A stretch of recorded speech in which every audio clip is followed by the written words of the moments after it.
All right, everyone. Welcome to Cut Ups. It's crazy. We're up to 11. I am Trevor McCue here with the wizard, Stephen Osentoski. I've been here a little bit, man. How you doing? Doing all right now that you're here, man. I missed you. We needed some Trevor. Yeah. We needed some time after a game like this. I couldn't do it alone. There's a lot to break down, a lot to go through. It's time, man. We made it. We made it. Yep. 12-0. Yeah, so little housekeeping. First off, Toski, obviously you do not need me, right? You have done me a huge favor allowing me to take part in this show with you. It's been a blast. So thank you for allowing me to take care of some things the last few weeks. And also a lot of subscribers reached out and it was incredibly kind. And I got a lot of great messages and just want to say thank you to those folks as well. So truly appreciate it. I'm really excited to be back. I picked a good moment to come back, man. Michigan dominates Ohio State. Just awesome. So one last housekeeping thing, and we're going to get right into it. We have what? Let me do math. 4.5 hours left in our Cyber Monday promo on Maize and Blue Review, Michigan.rivals.com. We're doing $22 for your first year. That gets you access to all of Josh's intel, which if you had it last week leading up to the Ohio State game, you know how money Josh has been, right? So you got access to all of that, all of the recruiting notes we have, premium content, on and on and on. So if you're not subscribed already, Michigan.rivals.com, sign up. The promo is just Rivals22. You've got until the end of tonight to do it. We would love to have you in our community. And I think if you gave us a shot, you'd be really happy as well. So that out of the way, man. What a great game. Let's dive in. I'm so excited. Let's get it, man. I was really apprehensive heading into this because it's like either they lose and people are going to be like, what the hell happened? Or they win and we can just be like, this is the best thing ever. And I'm really, really glad that we can review it and just be like, wasn't that awesome? And just be how everything was awesome. There's still a lot of things to break down in Ohio State did some things well and Michigan did a few things not well. So there's a lot to go through, but I'm glad that the overwhelming takeaway is that was effing awesome. So we're gonna get going on that right away here. Ohio State's first drive. This is 3rd and 1, and I know we're starting off with a bad play here, but this is really just part of what OSU brought to the game, and that's Marvin Harrison Jr. So they do a little hard clap here, a hard count to try to get Michigan to jump off sides. Big reason for that, right? Ohio State is not good in 3rd and short, right? So they're trying to get advantage here, trying to snap the ball with the hard count to get a free play. That's what they think they have. And as a result, they go for a big pickup here, Marvin Harrison. And I mean, that's just a back shoulder throw to one of the best wide receivers in the country, right? There's not a whole lot to break down here. Sometimes you just have a dude, and when you put it on a back shoulder, perfectly placed ball here, right here, it's 50-50, right? Hands on body. So no flag here. This is a good play. This is just an NFL throw, right? And OSU went quick here, so I can't control the smaller screen here. But this isn't bad defense, right? Look at how kind of off balance Marvin Harrison Jr. is here as well. He just adjusts well, and that's right on that back shoulder. So this is what Ohio State can do, right? And this was the concern coming in where you can play really good defense, right? This is really good defense from DJ Turner. But when you have these sort of 5-star athletes, you're going to get a few plays. And more often than not, they get quite a few plays. So you can't put the ball any better than that. And that's just one where you tip the hat to the offense. And apologize as my dog is freaking out in the backfield. She's also scared about Marvin Harrison Jr. So as she should be. The dude's a beast, man. Man, he's just if there was no 3-year out of high school rule, Marvin Harrison's a top 3 pick this year, right? Yep. They don't make a lot of those guys NFL bloodline 6'4" that good. So yeah, I feel like we've said that a lot about DJ Turner this year, where we've shown these plays where a guy makes a play on him, and you're like, what do you want the guy to do? He's had a lot of those this year. Yep. All right, let's move on. The number 1 guy, right? Exactly. I'm gonna move on here. I'm gonna shut the door. You give your first impression of this as I try to quiet my dog, Trevor. I'll be right back. All right. Take it off. All right, so I'm trying to remember. This is the third. Oh yeah, so the crossing route. Yep, 100%. You can't let. We talked about this during the game. Me and the guys I was watching it with. You cannot let a receiver get inside of you on that route. That is the last thing you can let happen. So Sainristil is really good. He does the best he can to be right there and make a play. But right out the gate, as soon as I butcher his name every single time, so I'm not going to try. But as soon as he tries to get inside there, and I think it's Colson there, tries to make a little pick on him and try and slow him down a little bit. But that's just a bad move by Sainristil. You can't let the guy have your inside there. I think it's also by the alignment, though. I do think, especially because of this movement from Junior Colson here, I think Sainristil, by his alignment of being to the outside, right, you are giving up this to the inside. How do you do that? You make his path a little bit tougher from your linebacker. So you don't necessarily need a chip from your linebacker, but at least make it a little bit tougher, right? So give Ibuka some credit there for making himself skinny. Right there, you can see with that left step there, he's bringing that left foot over across his body here. So that's pretty clever route running of him bringing this left foot. He's going to bring that and like overstep his right foot. And that's right at the time that Sainristil is also trying to make contact there to push him into Colson to throw him off. So by Ibuka going skinny there, and I'm probably mispronouncing his name as well, no disrespect to him, he's a great wide receiver, but he makes himself skinny there to avoid that contact from Junior Colson. If you're Junior Colson, you want to just be a little bit better, make it a little bit tougher, right? Maybe just put your arm out a little bit earlier before he's working through that, so he has to work through your hip and arm, and make that just a little bit more difficult. So could Sainristil have done a little bit better? Sure, probably. That's a really good wide receiver making a really good play, right? So just could have done a little bit better here. Since you're only sending 4 on the pass rush, right, for Michigan, this is just a quick read, right? Sending 4 against a quick slant like this all day, you're going to get that. I don't care who you are, if you're OSU or someone else. This is just a quick drop, boom, sees what you like, and that's a well-delivered ball. So, I mean, that's half a step, right? That's half a step from Sainristil getting his hand on the ball. It's just well delivered, and it's a little foreshadowing, is what that is. Yeah, a little bit. That's what we do here. That's a smart play too, though, because Michigan, especially in the first half, you can see at the top there with Moore taking on Harrison from Turner. We were focusing on Harrison pretty heavy. There's another play.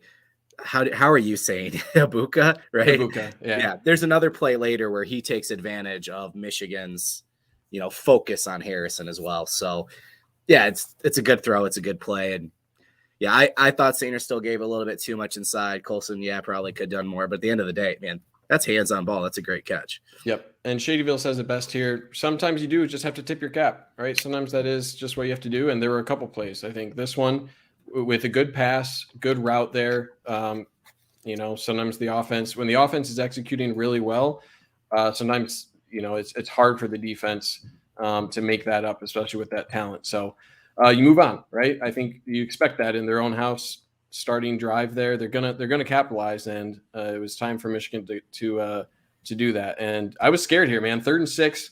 You definitely don't want to do 3 and out on a sustained drive against Ohio State. So give some credit here for JJ McCarthy, probably some nerves here. This isn't the cleanest of plays, but he recognizes, this pocket's collapsing a little bit, especially with the edge rush here. He does get a little bit too far up the field here. So decent blocking on the interior here. That's going to leave just an open crease here for JJ McCarthy. So it's good recognition, right? That defensive end is really selling upfield. That's going to open up a lane, right? And on 3rd and 6, you got a lot of options here, right? You got the crossing route here for Cornelius Johnson. You could run if you're JJ McCarthy here. No one really here. Your wide receiver is running off the defensive back on the outside. So you got a lot of options here. I'm not against him throwing the ball there. I think, is it a little safer to run? Probably. But again, in a game like this, physical game where you're really going to be needed in the run game especially, I'm not against putting the ball in your playmaker's hands and letting him do some work. So overall, just big play, I think, initially, just to get that initial breath out, right? Get that initial first down, get things moving, get that pass completed, and quiet the crowd a little bit. So looking at the routes, it's just another, we'll say this again, talking about foreshadowing here. You're in press coverage here on the outside, this main route to look at. he beats this. It's a nice inside move, and he gets a lot of separation on that, right? That outside move and then back to the inside. He's already got 2-3 steps there. So given it's straight man coverage, right, you're looking elsewhere on the route. Is there anywhere else he could have gone, especially because he's going to his right here, right? You don't really want to look back across the field on any of these routes that are going there. This looks pretty well covered. This is just a flat out win from Cornelius Johnson on his route. And again, could he have run to pick up first down? Probably. The ball definitely could have been thrown a little bit better. But hey, you're not going to apologize for picking up a first down and making sure that Ohio State doesn't have all the momentum and you give your defense a little bit more of a breather. So it's a good job picking up that first down there on the first series. I think part of the reason it didn't have a great pass, and you can actually kind of see it, once that hole opens up right about here, he starts to tuck the ball. He's going to run it. And then he sees Cornelius Johnson right about there. You can tell he's going to run the ball. Yep. So he sees CJ and makes the decision to throw it. And what JJ tends to do in a quick decision under pressure, whatever, he throws the fastball. Yep. You can see, it comes out a little bit like a duck too. So props to CJ. You're right. He obviously had a great day, but created separation, made the grab and kind of a rough throw extended there. But yeah, I think the bad throw came from JJ at the last second, decided not to run the ball. Yep. Great call out. Moving in, another big third down here. And again, I was one last year where I thought Kate McNamara gave your offense a great chance. This is another one where sometimes you need to improvise. Sometimes things don't work out exactly how the play is drawn up, and you need that cohesion between your quarterback and wide receiver to come through and make a play for you. So we don't get the best view here of the routes and what JJ McCarthy is looking at, or why he really ducks out, right? This is a pretty well blocked play here for the pass protection. You really only have three on the pass rush here for Ohio State. So you have a lot of bodies here for the pass rush, right? You're essentially 2-1 against the pass rush. This guy's dropping back in coverage. So we don't really see, downfield what JJ McCarthy was looking at, but he decides to duck out, right? And this is one thing, him going to his left has usually been pretty rough for Michigan, where he's not able to set his feet, turn his shoulders, and throw downfield. Usually he's running. And as soon as he took off to the left here, this was another scenario where I was like, it's 3rd and 8, right? Say what you want about Ohio State, but they're athletic, right? And this is an angle that I don't like for JJ McCarthy. Can he beat it? Bad probably. Man too. Yeah, probably. He can probably beat it, but there's guys downfield where when it's 3rd and 8, right, you're a little bit scared of what that looks like. So really good job turning your shoulders here. Could this have been a touchdown? Absolutely. And we'll see another angle here of this where this was definitely thrown to be completed. And, given the scramble to his left where he's not as comfortable, you can understand that, it's not the most accurate of balls. But right here, right, I think you probably could have had, let's back up here and see who that is. That might be Colson Loveland up the seam, right? So you have this post route out of Roman Wilson taking the safety out. So you have man coverage here. Colson Loveland has the inside. There would be a lot of room to throw this. So is that a potential ding that JJ McCarthy should have stayed home, waited an extra minute here and see if there's something up the seam here to Colson Loveland? Possibly. But then you look again and Carson Barnhart is getting beat a little bit to the inside here. Is that aided by JJ McCarthy running out at this point? Maybe. But even so, right? Even so, with Loveland here, he does a really good job, JJ McCarthy does, of pointing, right? He's just pointing right here. He says, you know what, I'm going out this way. There's a lot of open field up here. Let me point to my guy, Ronnie Bell, get upfield, and then set my feet, right? So it's a really good recognition of Ronnie Bell to read that, right? Say, okay, I'm going to go there. And you have a touchdown, right? You do. You have a touchdown here. But because you're rolling to your left, that's a tough throw. And in this situation, right, it's a 30-yard gain, and it's 3rd down there. You're not going to apologize for picking up a huge chunk on a little broken backyard football type of redirect there. So you don't apologize for picking up a big chunk like that, and it's a good job of and a good example of what JJ McCarthy's improvisation can bring you in a big game like this. So crucial time and time again. Again, his ability to be off script, be comfortable in those situations. And these are the sort of situations where having that sort of cohesion and trust with your wide receivers to be able to point, trust that they're going to get there, and then making sure that you complete that ball. That's everything in this game. And if Michigan doesn't get points on this drive, I think the game looks pretty different and pretty grim, honestly. No, and Shadyville makes a great point here. Ronnie Bell is the best scramble drill receiver on the roster. 100% agree, right? The play was for Loveland. I have no doubt. We heard during the week of practice that there was something going on with the deep ball, and it seems like what we were hearing was the answer was, Cornelius Johnson throughout this season, I think, has been used very differently than last year because of trying to utilize Roman Wilson in the slot. In this game, they said, we're going to make Cornelius Johnson our deep ball receiver, and Colston Loveland is going to be our deep ball threat. Just because of the way teams have been zeroing in on Roman Wilson. So this is Bell just doing what Bell does best, and that's getting free on a broken play, right? So yeah, I don't know. Is it in JJ's head that he's been overthrowing balls all year and maybe he just wants to go short on this one? Or is it just because, his legs are turned at a tough angle? I don't know. I mean, it's a lot easier now because we know the results of the game to be like, take it, right? Yep. If they lose, we're like, oh, that would have been a touchdown, sure. right? So yep. I might be one of the bigger JJ defenders, but I'm with you. I mean, in that spot early in the game, I'm not mad at that. Yep. All right, moving on later in the drive here. 1st and 10, and this is one heady play from one of your linemen here. So this is, again, a scary play, and this is one that Ohio State put on film here, where what's the actual design? You got a lot of things going on with this play. It's sort of set up like a screen pass. I think what it actually is, you have a flood concept here where you're sending out Colston Love. The route combination is probably some sort of deep flag. You have Colston Loveland releasing probably here, and then you have another wide receiver coming out here. So it's a little play action here, and then you roll out this way. Is there a throwback possibly to Donovan Edwards over here? It's possible based on sort of the reaction I see out of these linemen and the way that they're looking back a little bit, maybe. Probably not, though. This looks like actually just the more I think about it, the more I look at the linemen, they're not really releasing to the second level. This is supposed to be that flood concept all the way off of this right side. So off the play action here, they want this. And like I said, this flood concept to these 3 wide receivers here. And again, a lot of this game, there wasn't a whole lot of reads that you need for JJ McCarthy. A lot of the times he was looking at 1, 2, 3 reads. I think they were understandably expecting a very aggressive Ohio State defense. Look at all the bodies at the line of scrimmage, right? So how do you make things easier? You cut the field in half.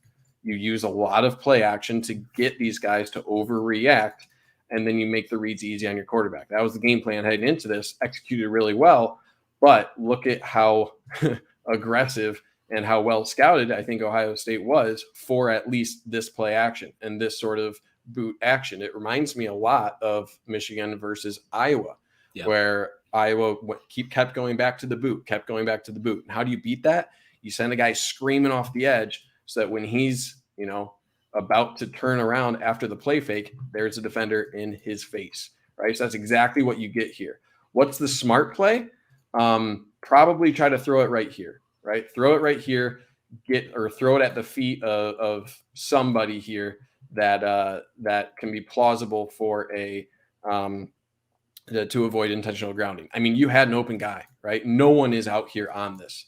But again, this is the Noles defense of sell out, right? Get that pressure and don't allow your quarterback to make reads because there's a guy in his face, right? So this was an RPS win for the defense. JJ McCarthy, instead of throwing to the open area or making that quick decision to throw it away over to this side, he makes a really scary decision to throw back toward his running back, right? And if your left tackle, Ryan Hayes, doesn't bat this down, right, who do you got? You got 44, the guy who I mean, I don't want to say single-handedly beat Penn State, but You could pretty say much, pretty much single-handedly beat beat Penn State, and he's there waiting for that. That looks like an interception all the way.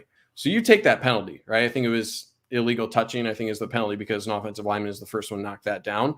But incredible recognition, right? And I hadn't seen a whole lot of people talking about that play where if he's not batting that down, that's a pick. That's a pick. And you take that all day. You take that over a huge turnover in that situation. So, give another tip the cap to the defense, right? They saw this boot coming. They saw it on film. They took a gamble, right? That's Schoonmaker running across right there. Massive gamble. He's wide open.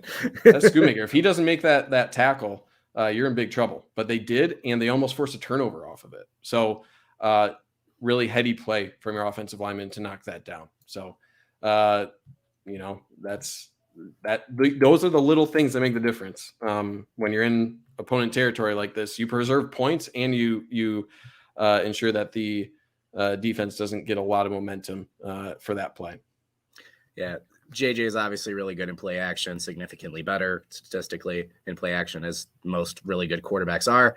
The only thing that cuts those numbers down is time to throw. So you sell out and just because if he has that second, you're right. Somebody's gonna be open, whatever it might be. So, but as we learned later, right, and as we know from our previous defensive coordinator, when you sell out, you open up the potential for big plays. So on this one, Ohio State got there, and you're right. It wasn't Zinter. Who? That's Hayes. Zinter is standing underneath. Mm-hmm. Yeah, that's a great play by Hayes. So, but of course, it was like, Shea Patterson, Devin Gardner flashbacks, right? It's kind of amazing. JJ only has 2 picks, honestly, this year. Yeah. He's had a lot of those turnover-worthy plays. So, yep. All right, back to Ohio State. So Michigan kicks a field goal, 7-3, and Ohio State here with another throw to Ibuka, who really was the target with Marvin Harrison. Marvin Harrison got his, but Michigan really took away him as a primary threat. So they looked to Ibuka a lot in general throughout the game. So this was a bubble screen, pretty well executed overall, but you had what you wanted from Michigan. Maybe not exactly what you wanted, but they were picking up reasonable yards between the 20s, right? Until they got to the red zone. This looked pretty consistent. I could have clipped a lot of plays that were like this. The difference on this play especially was Michigan was very good at tackling, and there were only a few plays where really Ohio State in space was able to make Michigan defenders miss. So this isn't necessarily poorly played, right? Rod Moore is trying to at least constrict the space here, right? It's an actual good block from the Ohio State wide receiver here. So you got this space right here for DJ Turner against Ibuka to make this play, right? And worst case scenario, if he makes a tackle 6, 7, 8 yards, and you live with that. If you're Michigan, they lived with that. That was the decision they made. But at this point, Ibuka just makes a play, right? So not a whole lot to break down there. It's just the additional aspect of this being a penalty, right? So it's a little bit salt in the wound. Is it an actual penalty here? Is that a face mask? I'm not exactly sure of the rules. It looks like he grabs the buckle, right? The little buckles at the on the top right here. It seems like that's what his glove got caught on. Regardless, whenever you see this sort of reaction when a player makes contact with a helmet, right, it's usually going to get called. So I don't blame the refs for calling this a face mask, even if it's not a traditional face mask. That sort of look, right, and that sort of action of the head whipping back is going to get flagged more often than not. So I put that in the unfortunate category. And the more unfortunate part is, you had DJ Turner there, one of your more athletic defenders, and just wasn't able to make that tackle. But again, another situation where that's what you have to expect with Ohio State. They're going to make a few guys miss. And this is one of the few times really that the yards after the catch resulted in a big chunk aided by the penalty there.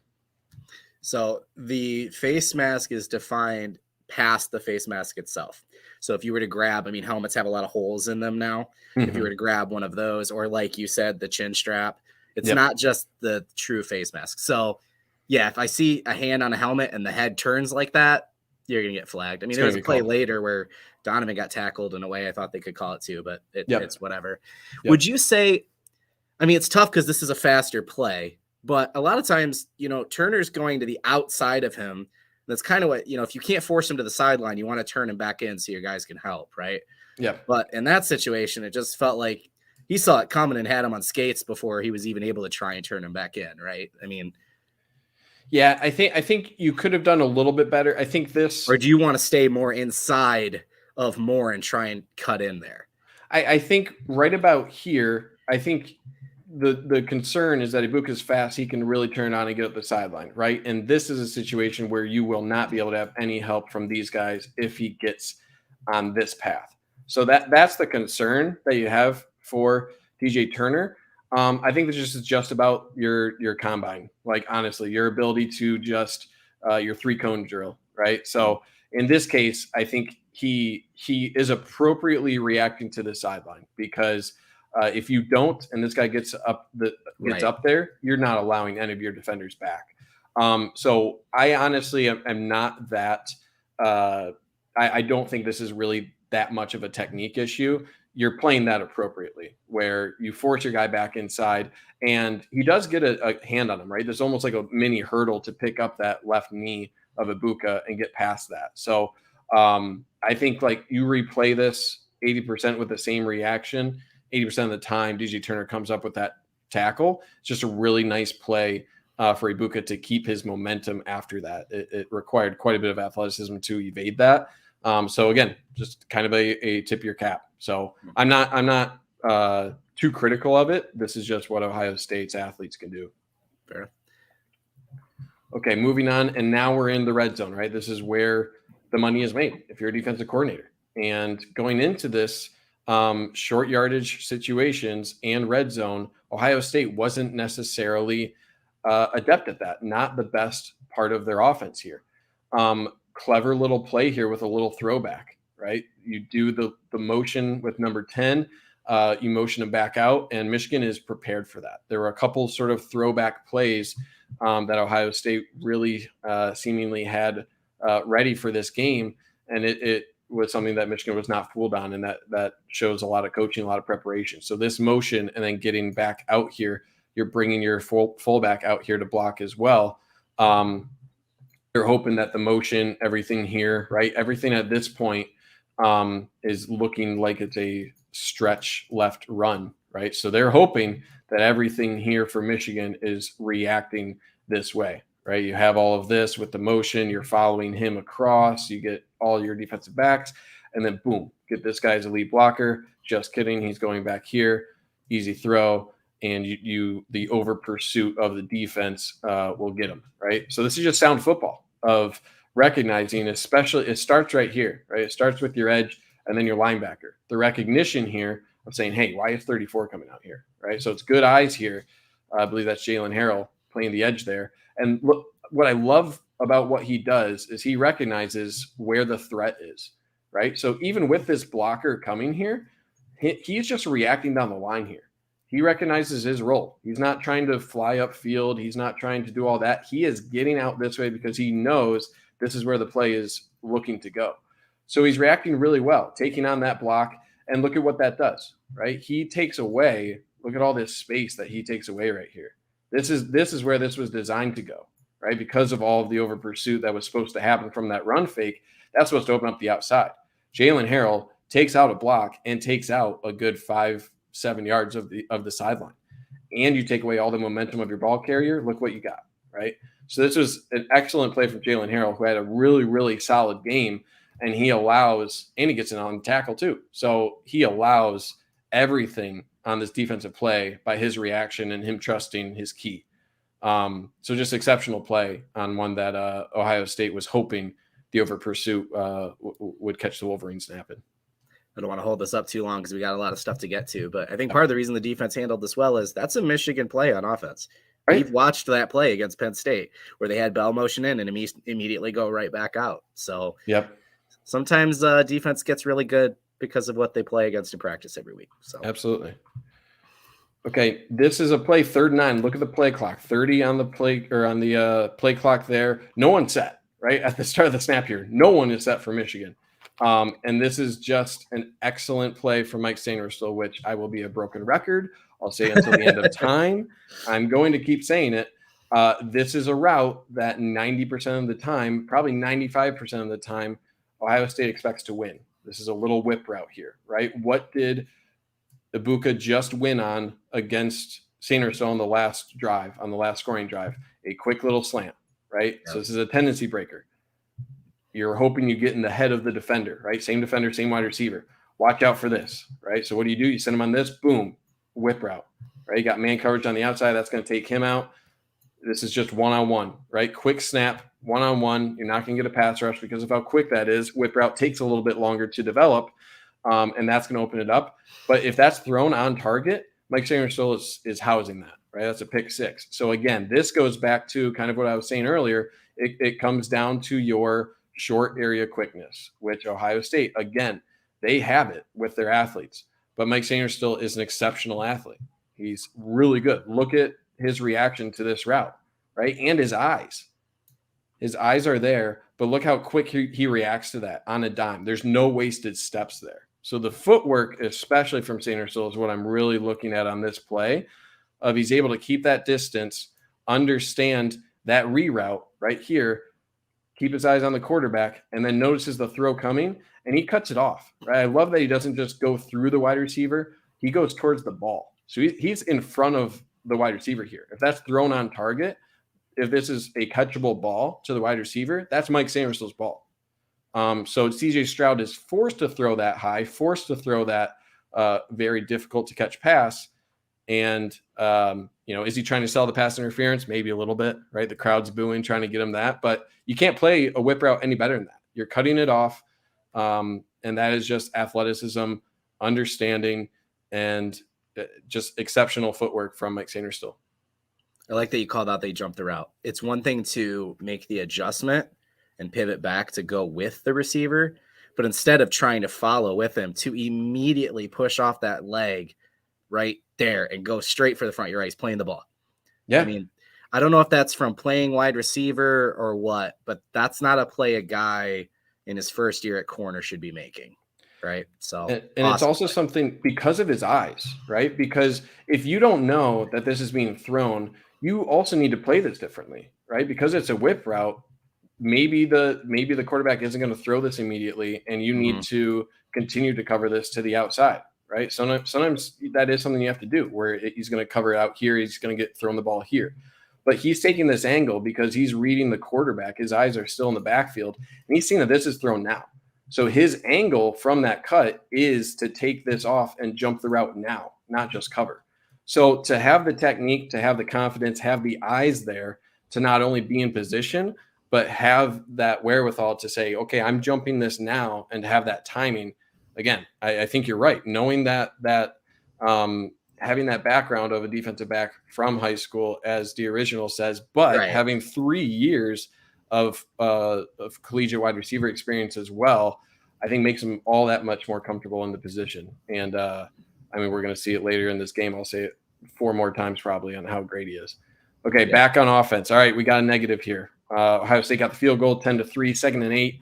At this point, Corum is out. He is not able to proceed on that left knee injury from last week. And this is one I don't want to, belabor the point too much because there is a lot to talk about here, but you have to think this play goes a little bit differently if Blake Corum is here. And what I mean by that is look at the cutback lane, right? If you have that patience and just thinking about the running style of Blake Corum, right? How often have we seen him run, plant, and then take off, right? He's very patient. When there's nothing that he sees in front of him, he will be patient. So right about here, right? Blake Corum, you could see him do the jump stop right here. If you're envisioning Blake Corum, you can see that little jump stop and then cut off that right side and hit this hole, right? You could see that. CJ Stokes, I think, will be a good back here, but that is a huge difference in this game. And even first down, I didn't clip it here, but there was a similar situation where there was a big gap to the outside that he just wasn't able to hit, right? He stumbled.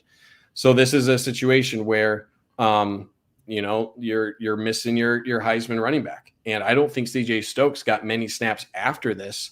And I think the coaching staff realized, hey, he's playing a little bit too fast, right? It's a true freshman. Not every true freshman is going to be able to make a big impact in every single game. And this is one where you had what you wanted, right? You look at the blocks. Ryan Hayes is doing a good job letting his defender take himself out of the play. You have your backside block here pushing this way.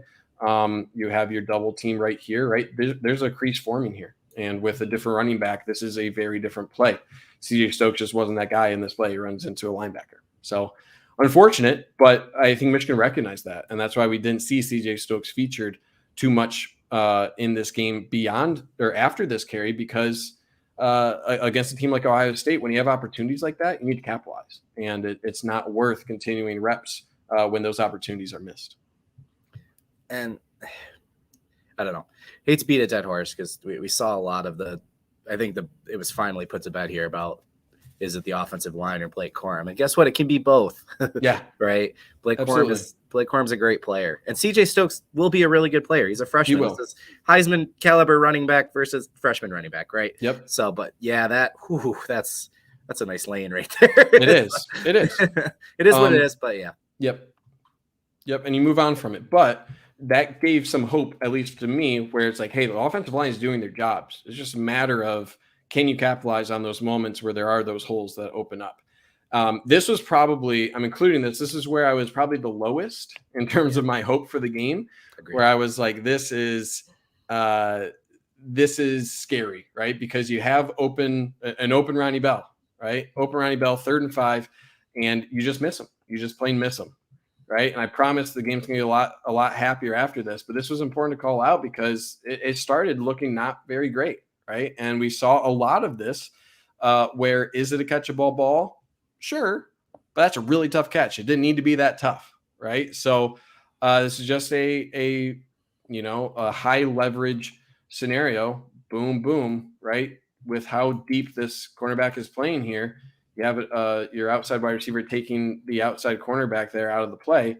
You love that route for Ronnie Bell, right? So at this point, Michigan wasn't able to capitalize on the easy yards that were available. CJ Stokes run, this pass, and it was starting to look a little worrying, right? So at this point, I was a little concerned. I don't know about you, Trevor, but luckily, this didn't define the game. But I feel like this was just like, oh no, like this is what we were afraid of, right? Leaning on JJ McCarthy, and this is what we're getting. Oh no. So nerves definitely could have been a part of it, as the original and Don Brown making an appearance. Not the real Don Brown, but yeah, I don't want to linger on this too long, but I assume you have the same thoughts there, Trevor, on this play. Yeah. And yeah, because at this point you're thinking, okay, if this is 17-3, and Ohio State's, like Joel Klatt said, Ohio State's been dictating the style of the game at this point, right? So, and we're pretty sure Corum's not coming back at this point, and it's like, oh no. And I don't know what it is about those throws to the left, or I don't know. Yeah, I don't want to spend too much time on it, but there's been a lot of these. Could Bell have caught it? Sure, but man, you don't need to make a wide open receiver that open have to make that tough of a catch. There's just no need for it. Yep. So one of the crux drives of the game, really, again, 2nd and 3, and this is another one Mike where Sainristil. This is another one where I think Mike Sainristil does a good enough job here. You have what you want. Again, what's your job as Mike Sainristil here on the bubble, right? You are pushing the wide receiver, and this is that Cade Stover? That's a tight end out there, I believe. Mm-hmm. Yeah, so that's Mike Sainristil against a tight end, and he displaced him 2 yards into the backfield. This is perfect. Right, because bubble screen here, this is supposed to go to the outside, right? You get a good block here, get to the outside. This guy's not able to get over top enough for a 2nd and 3, right? So huge play here from Mike Sainristil. Just need to do a better job of Rod Moore, right? Trust Sainristil. Trust Sainristil's going to be there. There's no reason for him to redirect that far here. So Sainristil does his job. Moore just overruns it, right? You need to break down there and keep your eyes up a little bit, right? Keep your eyes up. Say, hey, he's about to run into this, and start breaking down right now, right? Rod Moore needs to break down right now, or at least attack. Instead, he's kind of caught between, do I go over the top of it? Do I run under it? Right? He doesn't make a decision, and that indecision also runs into this pile of bodies, and the redirect from Ibuka picks up a big play. So this is, again, where I thought Michigan was there on defense, right? That DJ Turner missed tackle. This one, you're there, right? 2nd and 3, Ohio State isn't great short yardage. Just got to make the plays. So yeah, that was it. That was it. Where if Michigan was going to win this game in these sort of high leverage, sort of, I wouldn't say game changing, but you can't be giving up these plays. You can't let them have more talent and also out execute you when you are in position. So again, this is where I was at with like just a little bit scared. But later on the drive, 4th and 2 here. And again, in the past, Ohio State 4th and 2, they pick it up 100% of the time. And in this case, they don't trust their short yardage run game, right? That's been a huge Achilles heel for Ohio State all year. So what did they try to do here? They try to do sort of a throwback play again, right? Little play action here and late release from your tight end. And look at Jalen Harrell, right? Jalen Harrell right here attached to Stover and doesn't let him up. Is it the best throw? No, but it has to be there. It could have been a little bit better of a throw, but Jalen Harrell is there, right? His body redirects Stover after that initial tip. So that's something that you got to give a lot of credit for Jalen Harrell, right? If he doesn't redirect there, there's a scenario where Cade Stover is able to get his hand on that and secure that catch. But because of that hit, I think this other angle I have will show it really well. After you get his hands on it, right, the contact here from Jalen Harrell really pushes the body of Stover forward, and he's not able to get that left hand appropriately on the ball after the tip. So this is a situation, right, of understanding your keys. In Shadyville, they should have. The run was working in the first half. I agree the run was working, but not in short yardage scenarios. In short yardage scenarios, they really struggle. When they're especially under center in these sort of scenarios, they struggle against Northwestern in those situations as well. So they've really turned towards the pass and in these short yardage scenarios. But this is all Jalen Harrell, and he just makes an excellent play, just staying connected, right, and making Stroud, feel like he had to make a more accurate throw. Where most of the time you don't expect your edge in Harrell to be following this closely to a tight end. Yeah, and Harrell's unique among Michigan edge defenders in being able to do this, but still, that's a matchup Ohio State's probably happy with most of the time, right? Stover's 100%. A really good tight end. So, yeah, I don't know. His feet gets caught up hitting Harrell a little bit there, and then on the tackle, he loses the bobble. The point is Harrell was there to make the disruption and not getting burned on that release. That's just an impressive play. And somebody posted it earlier. They're correct. I think this was Jalen Harrell's best game. Oh, I don't think it was close. Absolutely. Yep. He was a huge difference maker on multiple high leverage plays. That one especially. Okay, we get the ball back, right? Huge stop here. Michigan needs points. And the run game just wasn't there, right? So the run game was struggling early. This was a case, again, where you have the blocks you want. And the main block that we just need to look at right here. Right, you have Bredesen coming across formation here against number 44. I'm not going to try to pronounce his name, but you look you look at the rest of your blocks here, and you have what you want, right? You're blocked to the linebackers. Sure, these are safeties that can react, especially this one, and come down.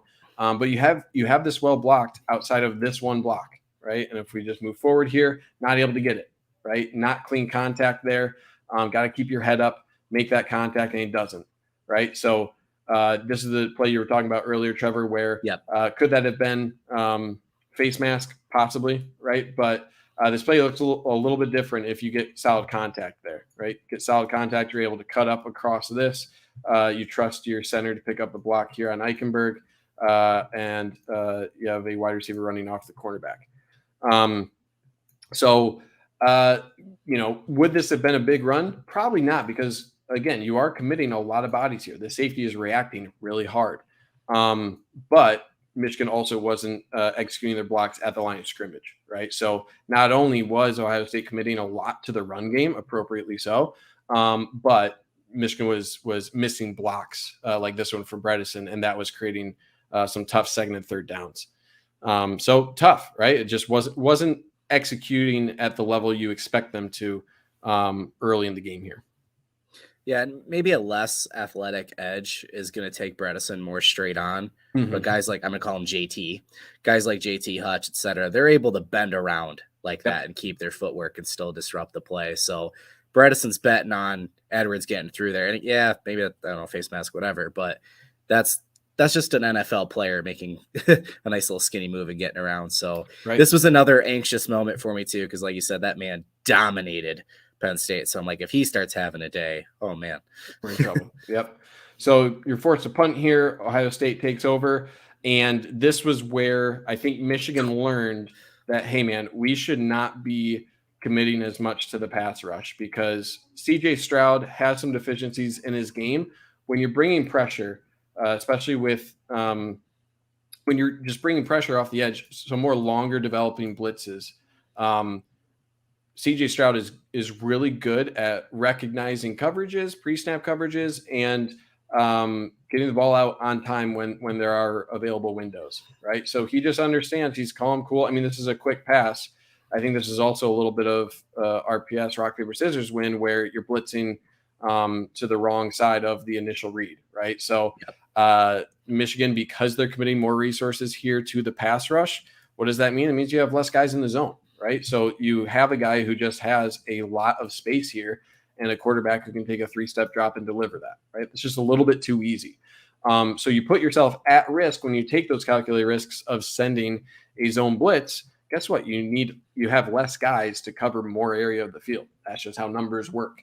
So CJ Stroud recognizes, hey, I'm going to have a guy really wide open here in this little sit route, and that's way too many yards, right? So I think after this play, I don't remember seeing a whole lot of blitzes from Michigan, and they decided, hey, we're going to try to win 4 on the pass rush instead of sending 6 here and making it way too easy on Stroud.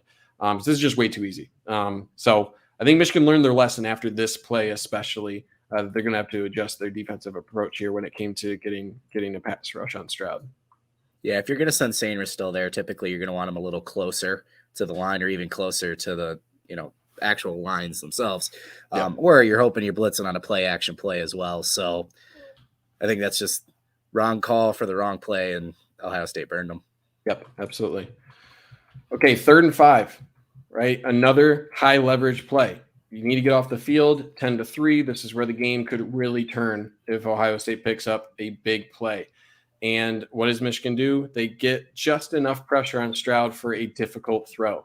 And thing I'm really impressed here is the play from your interior defensive line all year. Probably could have been called a hold here, where from Jenkins, right? But these are your 2 defensive tackles, right? Guys, compare last year, right? Maybe even a hands to the face here on Greg McGregor. So a really great screen grab here of a couple potential penalties that didn't get called, but that interior pressure is just enough, right? And this is, I think, Michigan recognizing, hey, we're just going to trust that we're going to be able to get enough pressure here to force just a little bit of discomfort here for CJ Stroud. That's just a really good move on the interior. I'm looking at both Chris Jenkins and Mazi Smith, especially. Probably a misplay from your center here of not adjusting and doubling Mazi Smith. Yeah. But they both, if there's one position on the offensive line that I think Ohio State was kind of weak at heading into this game was their guards. Their guards are not highly projected like their tackles are. And I think that proved pretty true with, you don't expect Mazi Smith to be barreling into the backfield. And both he and Jenkins were able to get pressure here. So just look at the mechanics, right? The mechanics here of CJ Stroud. He has to back up. You don't want your quarterback with your hips open up, right? He's not stepping into the throw. He's not able to. He's got a refrigerator running down on him, right? What are you going to do? But because of that, right, you had an open window here. You're going to have this more often than not. Ohio State did most of the game. But when your mechanics are like this, you're trying to throw a fadeaway pass, right? It's just going to be a little bit off. It's going to be a little bit off, just a little bit too far in front of the wide receiver. And that's all the difference, right? It touches his hands, but that's a really tough pass. Not bad coverage, but that's an NFL type throw that's millimeters off, and that's because of the pressure. So, again, high leverage situations is where Michigan won this game, and this was a big one with the game in question at 10-3. We got to start calling him the fridge. The fridge. That's it, man. Fridge 2.0. Fridge 2.0. And now we have, I'd say there's probably 2 or 3 plays you could call the difference in the game or really changing points. And this was one of them, right? 3rd and 9, haven't scored anything, and Cornelius Johnson makes one of the plays of the year, I would call. I mean, there's 2 of them that you could argue from this game. This first one, you have a couple wide receivers making exceptional plays. Let's focus on Cornelius Johnson first. I'll want to switch to the other angle of this. I don't think I added it. But you're sending everyone for Ohio State, right? You are manned up in coverage, man. You got man coverage here, man coverage to the outside, right? So you're manned up and you are sending everybody. You're sending the house, and you have a +1, right? For the number of rushers that you have for Ohio State here. You have 2 guys coming through the A gap right here, and only 1 running back, right? So JJ McCarthy recognizes that. His eye is on the free rusher, and he says, I just need to get this ball out, right? So he shifts right here to say, I'm backing up. I know I have this little hitch route to Cornelius Johnson, right? It's 3rd and 9. Know the down and distance. Get the ball out, right? Trust he's going to win his route and see what happens from there. So that takes a lot of arm strength right here. Again, very similar to CJ Stroud on the last throw. That's not an easy throw, right? To get enough power there on a sit route like that, to give your wide receiver enough time to react after the catch, that's arm strength, right? So when it comes to having talent, right, this play is only available because of the talent. It starts with JJ McCarthy for being able to deliver this ball with enough velocity while backing up to get it there. And then it's Cornelius Johnson's strength, right? Go back to June, July, get those squats in, get that balance work, right? Right here, this is a huge difference. Either you're down at the 40-yard line or you're housing it, right? And that's all Cornelius Johnson. I was really confused what the hell Roman Wilson was doing down here, and there was no defender. I was like, what happened there? And Roman Wilson has a great blog. Go back and check that, where he had a funny video. And this is the view that I was hoping I had that showed it. And we can look at Roman Wilson here. He's one-on-one. I believe this is a safety. And his route right here, if you're looking at Roman Wilson, little stutter and just life alert the guy. I mean, the dude is just gone. So that's, I mean, and you can see from this angle how mad Roman Wilson is, because he knows, right? He cooked him. He actually throws his hand up right here. He's throwing his hand up. I'll show the other angle, but he knew, and he's mad. But it's also, he kind of makes this play, right? Because you have your Cornelius Johnson, you have Cornelius Johnson breaking these 2 tackles. If this guy is in close coverage on Roman Wilson on this slant, he could possibly have an angle to this, right? These guys are good athletes. So by Roman Wilson also dusting that guy, that's one less defensive back that Cornelius Johnson has to break the tackle of to get there, right? So back to this broadcast just to show another angle of the destruction of Roman Wilson. So right here, you'll see he throws his right arm up. He's like, I'm open. And then you see he's mad right here. He's like, oh, I had it, right? Mm-hmm. So you can't blame JJ McCarthy, right? You can't do that. You can't blame him because he's under duress, right? You have a much greater chance with this route of this comeback route. You have a much more open field here, right? JJ McCarthy never took a look over here. Leave it right there for a second. Those 2 defenders are already right there. Yeah. Like, to think he's going to have the time to move and make the adjustment to Roman, that's a ridiculous throw to Cornelius. And it's also blitz pressure. And it's also, where's the blitz coming from, right? It's a double A blitz. How are you really going to throw through these guys? These guys are going to get their hands up, right? Throwing out here on this comeback route, 1-on-1, there's a lot more space when you're throwing off balance. There's a lot more space out here to throw it. It's also more conducive to throw to the open area here. If it doesn't work out, if you're slightly less accurate, what's it going to be? It's probably going to be underthrown and maybe to the left or to the right where there's not a lot of defenders. You don't really know what's going on here with these linebackers, right? You probably know this guy, but right here, you have no idea. They could be right on it. So you can't blame JJ McCarthy for this. And it ends up in a touchdown. At the end of the day, right, Roman Wilson dusting his dude is a huge contributor for this also being a touchdown, because that's one less defender who can rally to this play as Cornelius Johnson is breaking that tackle, right? So it's just a great play. The slow-mo of him keeping his feet there is unbelievable. Yeah, really good and really tough. And again, that goes back to strength and conditioning, right? Right there. How are you going to keep – I mean, my quads are on fire, right? Your glutes are getting activated, right? If we're talking about like different activation of muscles right here, when someone takes out your leg like that, you're essentially doing like a squat right here. You're doing a squat. There's a lot of pressure. Your body's trying to fall down. It's a lot of lower leg strength to keep that going. And that's a huge play, right? Huge play. 5 plays of 45 plus yard touchdowns, 5 plays of that. So that's a big one. And you tie the game up, right? And one where Ohio State was looking pretty in control, and now you're even. So you feel pretty good about that. Not going to happen forever, right? Not going to happen forever. You can't hold down Ohio State. And as someone in the comments mentioned earlier, there were some plays that were open, especially in the run game. This is a clever little power concept, kind of a little stretch run, but you are pulling both the center and backside guard, and it was there, right? So Ohio State has a decent run game this year, right? They corrected a lot of issues they had last year with it, and they're doing a good job with this stretch play, especially on this pull, right? You're pulling your center after the snap. He's doing a good job getting here. You're releasing your left guard. He's going to initially contact Mason Graham, get up to Barrett. Your left tackle is doing a little pull, and then he's just pinning backside here.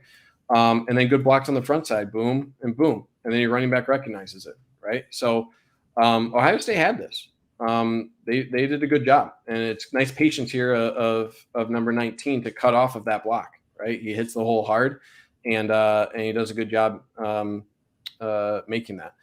Give credit for the tackle here, though. That's Rod Moore coming off of that tackle, right? Probably saves a good probably at least 5-10 yards here by coming off of that block and limiting it, right? But Ohio State was getting a lot of runs like this, right? I didn't want to clip all of them, but they were moving the ball on the ground.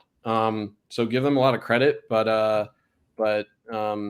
Michigan put them in more difficult situations, especially when it came to 3rd and short, to where Ohio State was in situations they were uncomfortable in. So I think Michigan did a good job limiting this, but Ohio State still had success, and they have had success all year running the ball, even without Henderson and Mayan Williams. Yeah, that's a guy we were actually trying to get to transfer to Michigan. Then once the OSU offer came in, that was a dream for him. And I think he only had, I didn't research this enough, but I thought I heard on the broadcast, he only had 1 carry before this game, and he had a really good game. And then they, like Ryan Day tends to do, went away from the run game later and didn't really use him much. So, right. All right. And then we have, I think I was expecting at least one of these where it's like, yep, that guy, I mean, like a hot take is like when Ohio State is just doing Ohio State things, they're just going to make everything look easy. And I thought this was a different Marvin Harrison play, but I mean, it's still ridiculous, right? And this is, again, I could put a lot of these tip of the hat plays, but they just, when they're executing at that level, I mean, that's an NFL level throw, right? We go to the other angle here. Mike Sainristil is in position, and you look at the ball flight, it changes right there. And that's because Mike Sainristil gets a hand on it, right? So he gets a hand on it. It's just Marvin Harrison just being there and an absolute dime, right? Just an absolute great throw. So you can't ask for much better coverage on that. This is just a guy making a play, right? So he even has at the end this little toe tap, right? He's dragging this additional foot here, getting ready for the NFL. So if you're looking for a rule to change in college football, I think wide receivers should be able to leave whenever. All right. So pay attention and get Marvin Harrison out of there. He's a heck of a player. Unreal. All right. Moving on. 2nd and 11. Here we go again, right? Ohio State driving down the field, couple plays. What can you do when they're starting to, when the field's starting to constrict, right? And they have a little bit less room to operate. And this is one where, again, with Mike Sainristil jumping routes and playing the ball, right? Michigan did an exceptional job at this. This is Rod Moore just making a really good play on the ball, right? And big difference in this game, when you're playing the ball, the refs are going to allow this contact, right? You can go through a wide receiver half a step early, right? I wouldn't even call this early. This is dead on. Beautifully timed. Perfect timing from Rod Moore. But you're playing the ball here, right? And I think the additional aspect of this is you're going to make the quarterback second guess some of these throws, because not only is this well defended, it's almost picked, right? If Ibuka isn't there, Rod Moore, it has that in his hands as well. So this is adding a little bit of doubt into the mind of the quarterback. This is what you would expect, I think, from a safety, not necessarily this is what you would expect from a cornerback, not necessarily a safety, right? Especially look at the initial alignment here for Rod Moore, right? His hips are turned inside. He's waiting for this route, right? That's what he's expecting here. Again, this probably speaks to the film. But look at the redirection here, right? As soon as he sees, boom, he's going inside. He flips his hips over. Now he's driving off of this front arm, and he is going directly to the spot he's expecting this route to go. So his eyes shift from that wide receiver, recognizing this is the route, and then he just immediately redirects straight for the ball, right? So really well done. This is all about technique, and the defensive backs for Michigan, especially this year, and the safeties, including Sainristil, were just on point and on lock all game. Really exceptional play. You and I have preached about this a few times this year. The defender has as much right to the ball as the receiver. You just 100%. Can't impede the receiver's progress from getting to the ball. So absolutely, that's as good as you can do it. I mean, short of, like you said, actually picking it, that's an incredible play by Rod Moore. Textbook. And that sets up 3rd and long, right? So, again, gave up a lot of yards from where this drive started for Ohio State, but what do you do on 3rd down, right? And this was another exceptional play from Jalen Harrell. I feel like he didn't get enough hype through the game. He's going up against Ibuka, right? We'll look at the pass rush in a minute, but this is Jalen Harrell against Ibuka, right? This is your edge player, right? And he is the guy that Michigan trusts to be able to drop back into coverage. But just watch him this entire play. Watch what he does here. He is contacting, and he's not holding on. He's just making the wide receiver uncomfortable. Just a little bit of a shove there, right? And look at how far off the route here Ibuka is because of that little contact, right? We don't get to see the full view of this, but right about there, right at the 20-yard line, there's some contact made from both players. You could see the right arm of Ibuka also kind of brought up as Jalen Harrell, right? Right here, there's likely both players a little bit of shoving that you usually see on this, right? So this is kind of an outside release sort of hitch route right at the sticks. That's where this is supposed to go. And it's just a really good job of getting him off his route, right? So was this a catchable ball? Probably, but look how late Ibuka is getting back into his route, right? He's not able to jump for this because of that contact from Jalen Harrell. That's your edge player.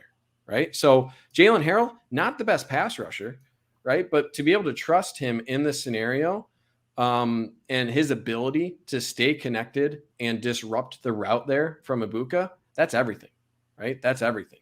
And I think the additional aspect of this is CJ Stroud does not like to run, right? He doesn't. Yep. So you don't need to defend this too much. Is there a lane here?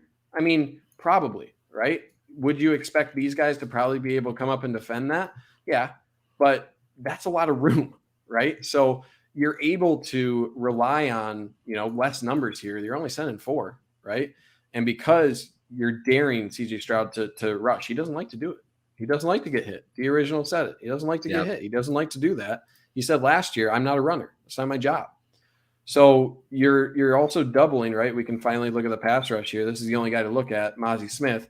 They're also committing the running back here. This is a longer developing route. Mazi Smith fights off that, probably a hold, fights off the running back.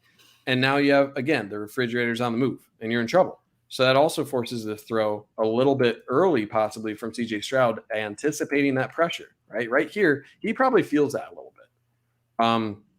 So it's a little scary there. This is really good recognition of, we can leave these open lanes compared to, like a Maryland or other quarterbacks who their quarterbacks can run and are willing to run. They're gamers. Stroud doesn't like to do that. So you're able to only rush 4. You can leave those lanes open, throw Jalen Harrell back there. He does a really good job on that. And your defensive tackles continually winning on his pass rush to make CJ Stroud just a little bit uncomfortable. Throw off the timing just a little bit, just an eensy bit. And that's all you need, right? So give a lot of credit to Jalen Harrell there, and give a lot of credit for Mazi Smith working through that hold, working through that running back, and forcing a little bit of an uncomfortable throw there. Yeah, I'm not sure if it was a little bit of both or more Mozzie, but there's a little extra hiccup in his plant foot before he lets go of that ball. And then, I mean, his left foot's planted before his hips are turning, and then he's throwing all arm there. It's just not a good throw. So, Yep. yeah, I don't know if he was scared of getting hit by Mozzie or if he looked up and Ibuka wasn't where he thought he would be. But, yeah, Stroud makes really quick adjustments. There was a few throws, the McGregor drop back we'll probably get to, and then the earlier one that could have been an interception where last second the throws he doesn't make is kind of impressive, right? This is a situation where it backfires, where that last little half second he loses track of his mechanics. And I think people are right. I'm not trying to pick on the kid, but I think he just didn't want to get hit. Yeah. I mean, rightfully so. I wouldn't want to get hit by that guy either. But no, I'm with you. I'm with you. Some quarterbacks throw in pressure and throw well and are able to take the hit. Some quarterbacks are a little bit affected by that pressure and throws off things just a little bit. Yeah. So after the field goal here, I mean, this is back-to-back plays where Cornelius Johnson just establishes himself, right? And you want to talk about cooking somebody on a route. We have another Thanksgiving dinner because of all the cooking that's going on in the defensive backfield in Ohio State. All right. So this was I love how this was set up by the motion. Okay. Because this started, and I'm just going to watch this full play again in slow motion because it's really fun. But the motion here of Ronnie Bell is what sets up this play. It's all about leverage. It's all about switching the responsibility of the defensive backs and getting a matchup that Michigan wants. Okay, so what this does, you're in press coverage. You're sending Ronnie Bell in motion. What does that do? That gives number 10 here the outside responsibility on this motion for Ronnie Bell. So that shifts the responsibility here. Because of this motion, this defensive back is now thinking, okay, what if Ronnie Bell's coming out here, right? That shifts his thinking from I need to get contact here and press to saying I have outside responsibility. And you'll see the redirection here of Martinez, number 13. He's going to redirect out because he now has responsibility on Cornelius Johnson, right? So boom, you can see that initial step, right? That initial step because of that motion here, that gives the inside here to Cornelius Johnson because of this motion. That's what that does to the defense. So that gives the inside without any impediment, right? And then look at the hips and the movement that you get for Martinez, right? These defensive backs understand their responsibility now, right? He has him on man, and they understand that. And they're generally pretty good at assignment football. But look at the momentum, right? He's not in position here, right? He is shifting his responsibility on the fly here. And look at where he's at. He's lost all leverage. Look at the hips, right? Where's he moving? So when you have this, only now is he getting in phase, right? Only now is he in backpedal able to defend this. He's not comfortable, right? So only now is he able to get into this. So now he's starting to get into his usual drop back. And so he's just not comfortable. So instead of what he should be doing, right, of being in his drop back right now, drop back, as soon as you see this first move, right, what should he be doing? He should be opening his hips this way, right? Open your hips this way. That'll keep you connected to the wide receiver on this initial move. But because he's already moving, right? He's already moving back. Now he shifts his hips from one direction, running across the field, right? He was running across the field to get into that responsibility. And then he gets into his back pedal. And now he's opening his hips this way, right? Because he's like this throws off his entire motion when he sees this outside move, right? Instead of flipping his hips back and going this way, what's easier to this outside move? Turning this way, right? That's easier because of how thrown off he is in his technique because of the motion, right? Boom, you lose connection, right? You're gone. You're gone. You don't see anything anymore. He is reacting to this move because it's easier because of his hips, because of the motion, and now he's gone. And Cornelius Johnson says, I'm going to see you later in the end zone, right? Boom. Where is he, right? He is looking. He is lost. He is on Mars. And Cornelius Johnson throws up the hand and says, I got him, right? And I've listened to a couple of different videos, podcasts of Ohio State, people saying, JJ McCarthy wasn't throwing the best ball. Like, that still wasn't a great ball. But you know what? You don't need to throw a perfect ball when you have 15 yards of separation. And honestly, I'd be more afraid of a quarterback trying to throw a perfect ball in this scenario than just letting your wide receiver run under it, right? It's perfect. That's all you need. The thing I love most about this, what was the best thing about Cornelius Johnson in his recruiting profile, what we've seen throughout his career at Michigan, his route running, let him cook, right? So this motion frees up his route. He's really good at routes.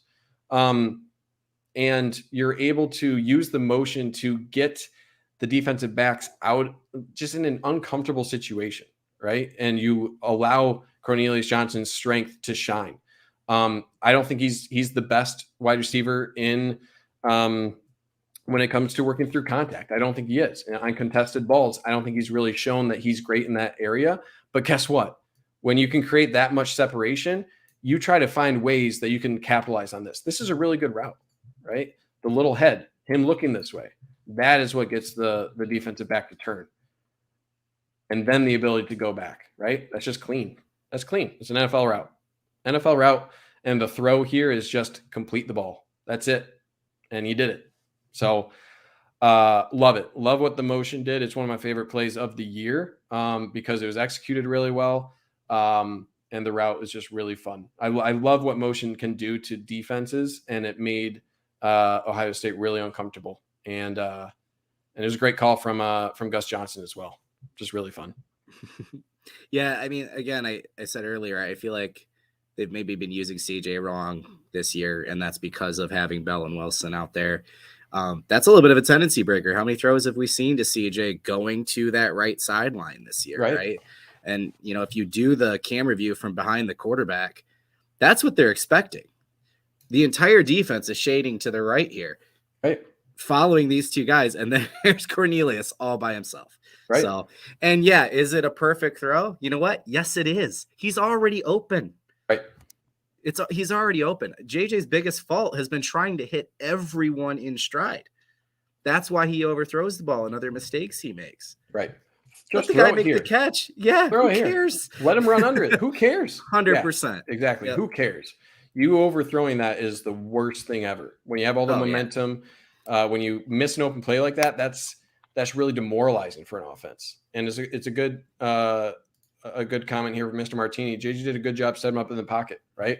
Overall, right, not a whole lot of people sent on this route. You're keeping a lot in on pass protection.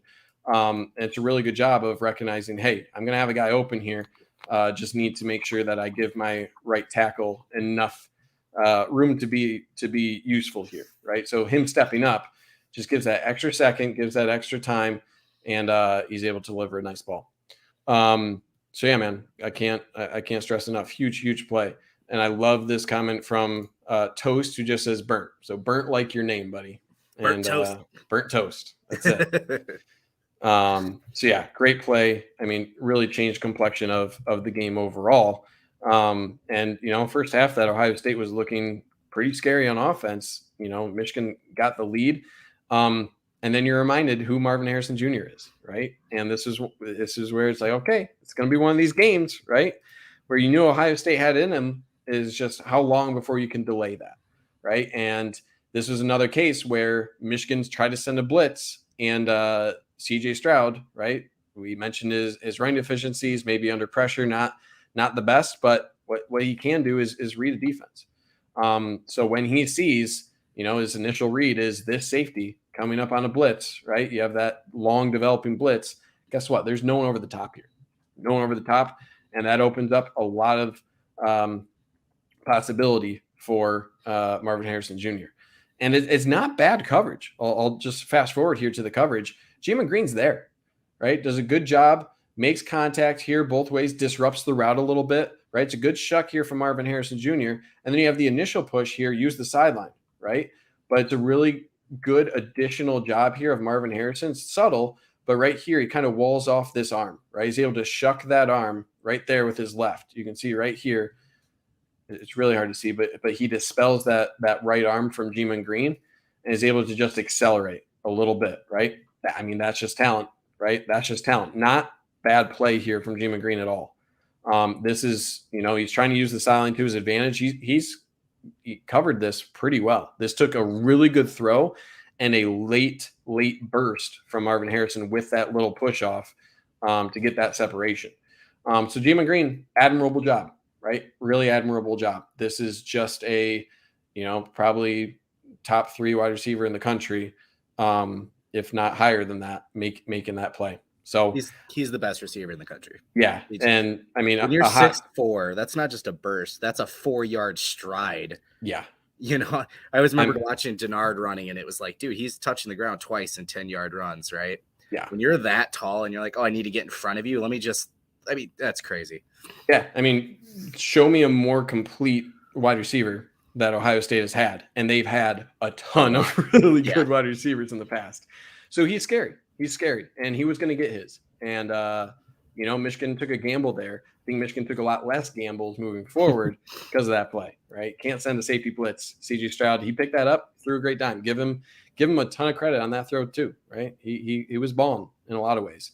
So I'm showing this, right? 3rd and 1. I'm showing this. It wasn't successful, right? But again, when you're not successful, and this, oh boy, you ready for this? When you're not successful, you can usually learn something from it. Okay, we're learning here. Look at the formation here for Ohio State, right? You have a converted linebacker here that you're training up, right? This is screaming man ball, right? We're just going to man ball. We're just going to run through, and look at the defense's reaction, right? Everyone, boom, boom, boom, boom, boom. Everyone is going there. Okay, so that's not great, right? But what do you learn? You learn that they are selling out. Okay, so does it stop this play? Yeah, because you know what? You're actually getting good push here. You look at Zinter, you look at Keegan, you look at this push here. This is the yard you need. But the difference here is you have the linebackers able to scrape through, right? You have the linebackers, this second level, they're flying through. They're flying through here. And that's the difference, right? That's what stops this play. So was this a setup? Were they actually trying to convert? 100% they're trying to convert, right? But you're learning something here. In a 3rd and short scenario, what is the reaction to this formation? What is the reaction to this back? How is Ohio State playing this? What are they respecting? What are they not respecting?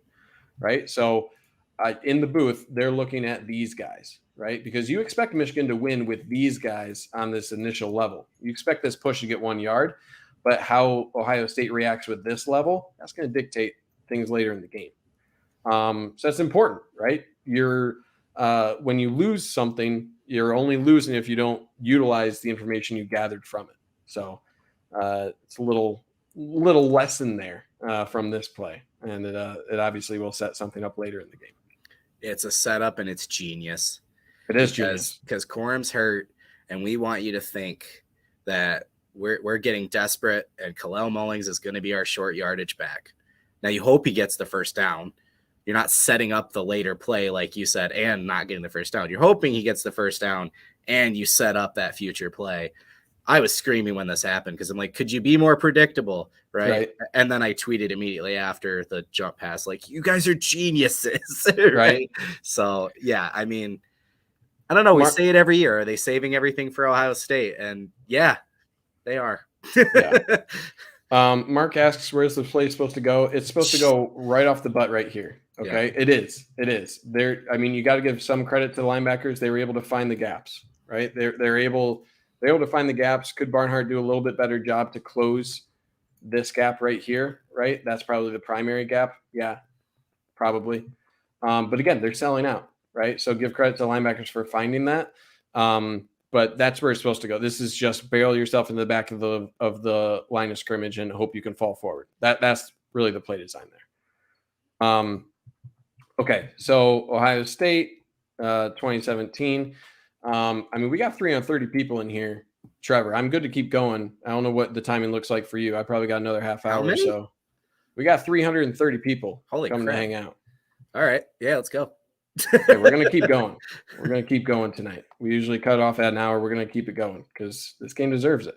So 3rd and 4, right? And what a brilliant play call here for Braden McGregor to drop back and almost get a pick 6.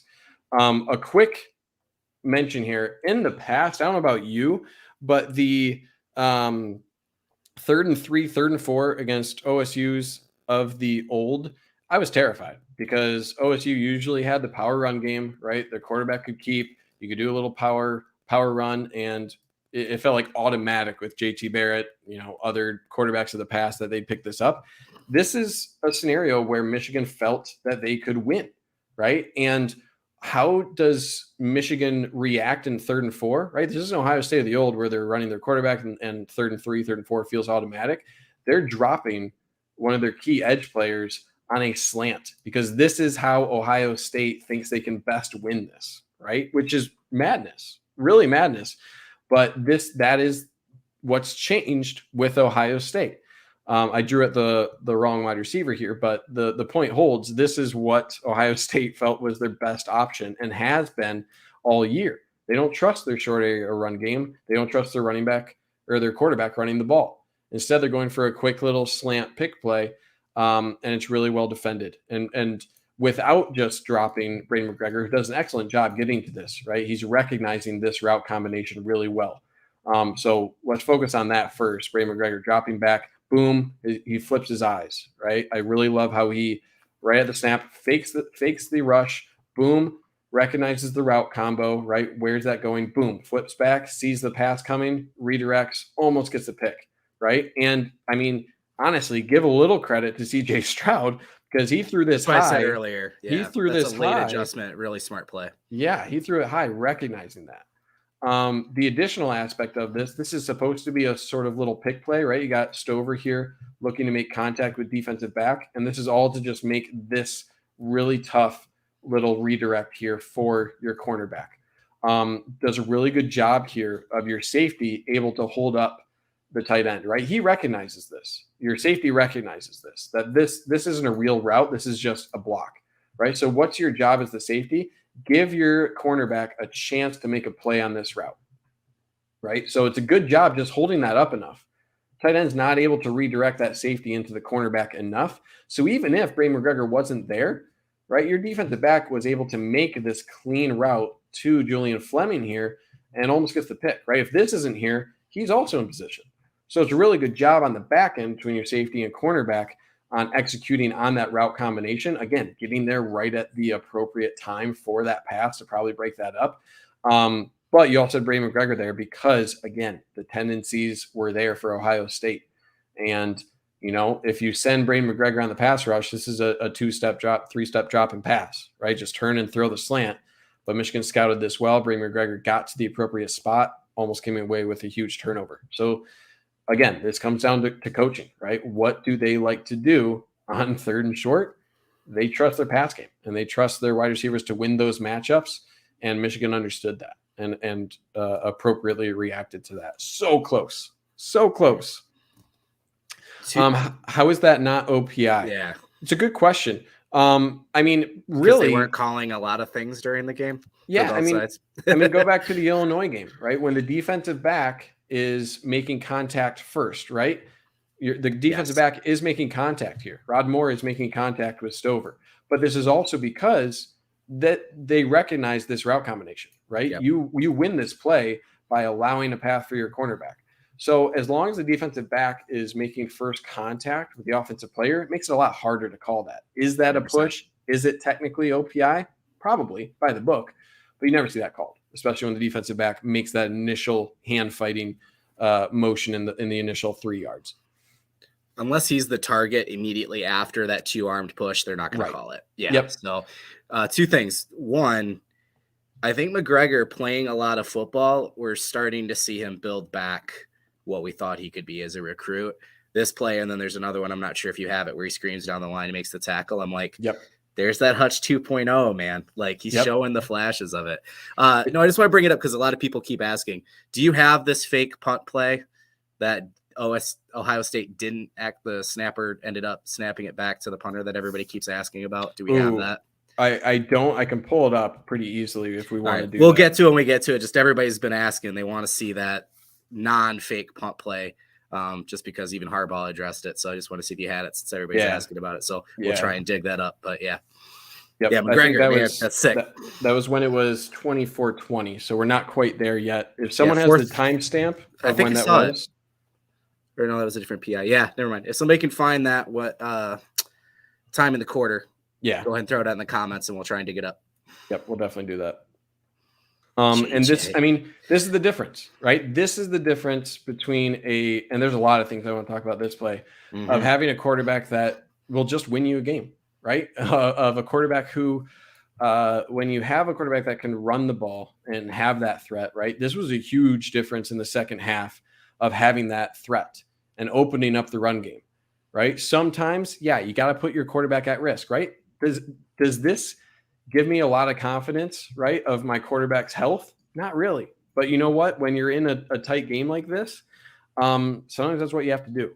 Okay, we have third quarter, 6:08. 6:08. Okay, Got it. perfect. But yeah, what a play, right? How does he not get tackled there? Right? I think part of this is the defense expecting JJ McCarthy to go down a little bit as well, right? But I love they didn't slide here. Slides, we've talked about this in the past, Trevor, multiple times. Never slide. Just never slide. And this you're just as likely to get hurt, if not more so. Exactly. You're exposing your head. They throw a flag. So what? You just got knocked out of the game. Yep. So this is, in the first half, we didn't see a whole lot of it. And this is a really tough read right here, right?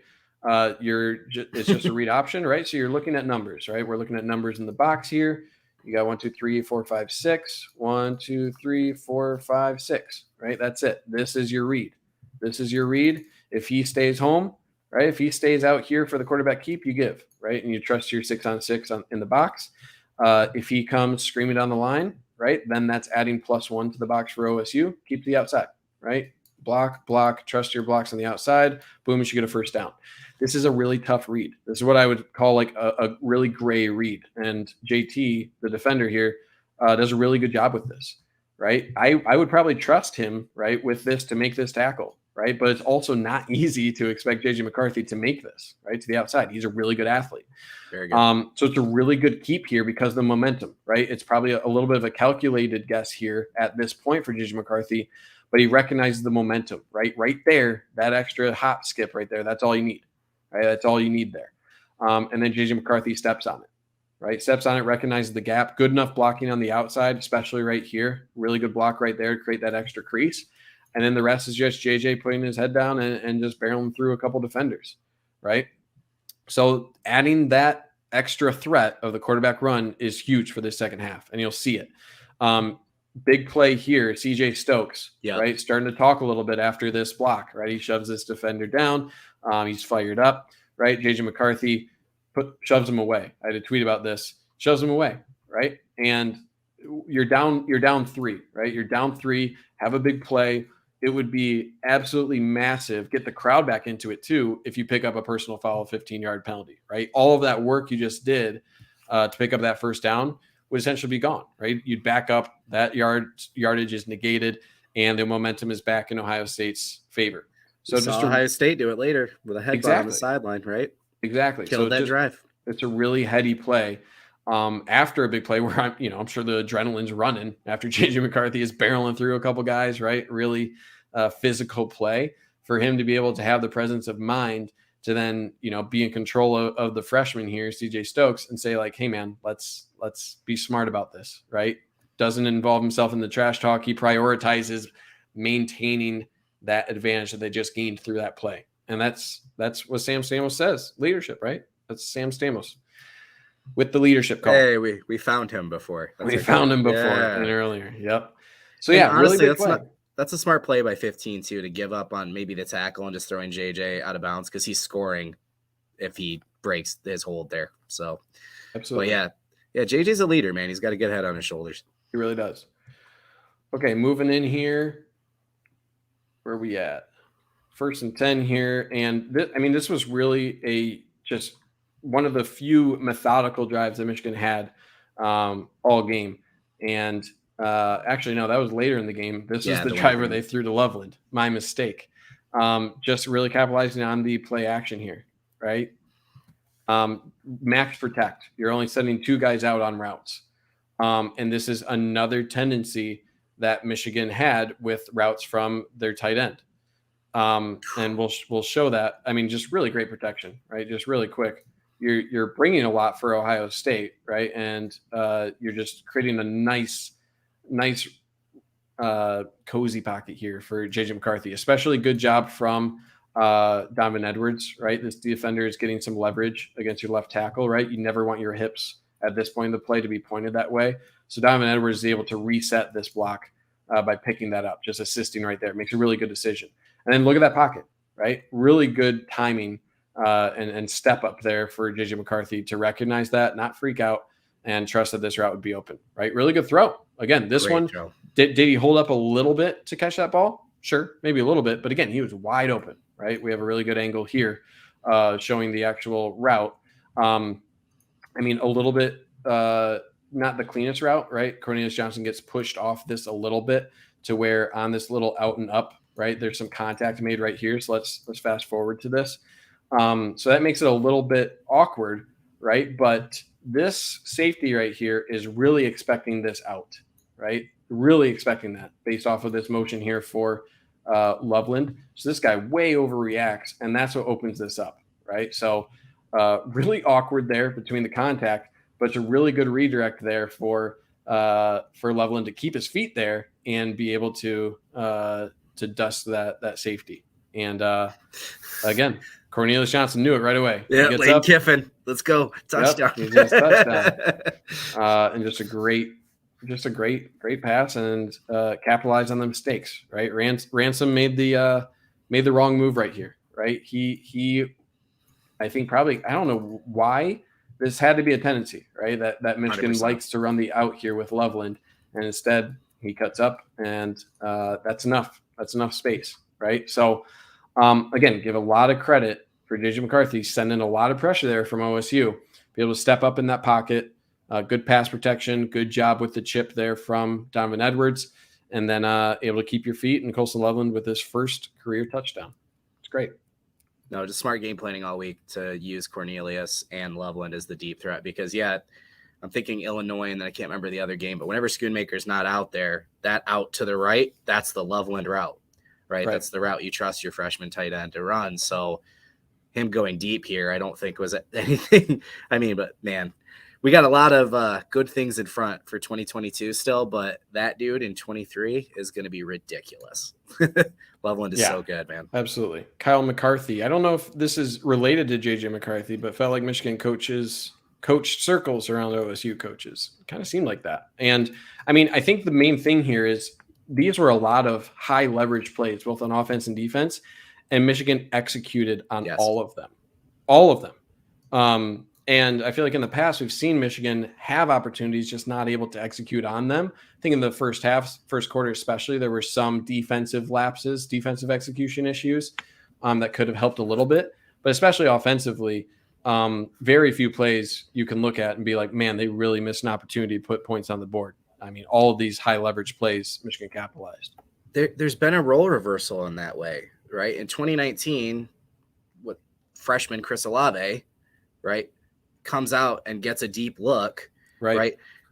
Ohio State was really good about maybe, that's not their star player. He's been playing a little bit lower, but you can do something that can win me a football game. Yep. And I'm going to call that play once or twice and let you do that. Yeah. And there's been this role reversal now where Michigan's doing those things where have we seen Braden McGregor do that drop back this year? No. Right?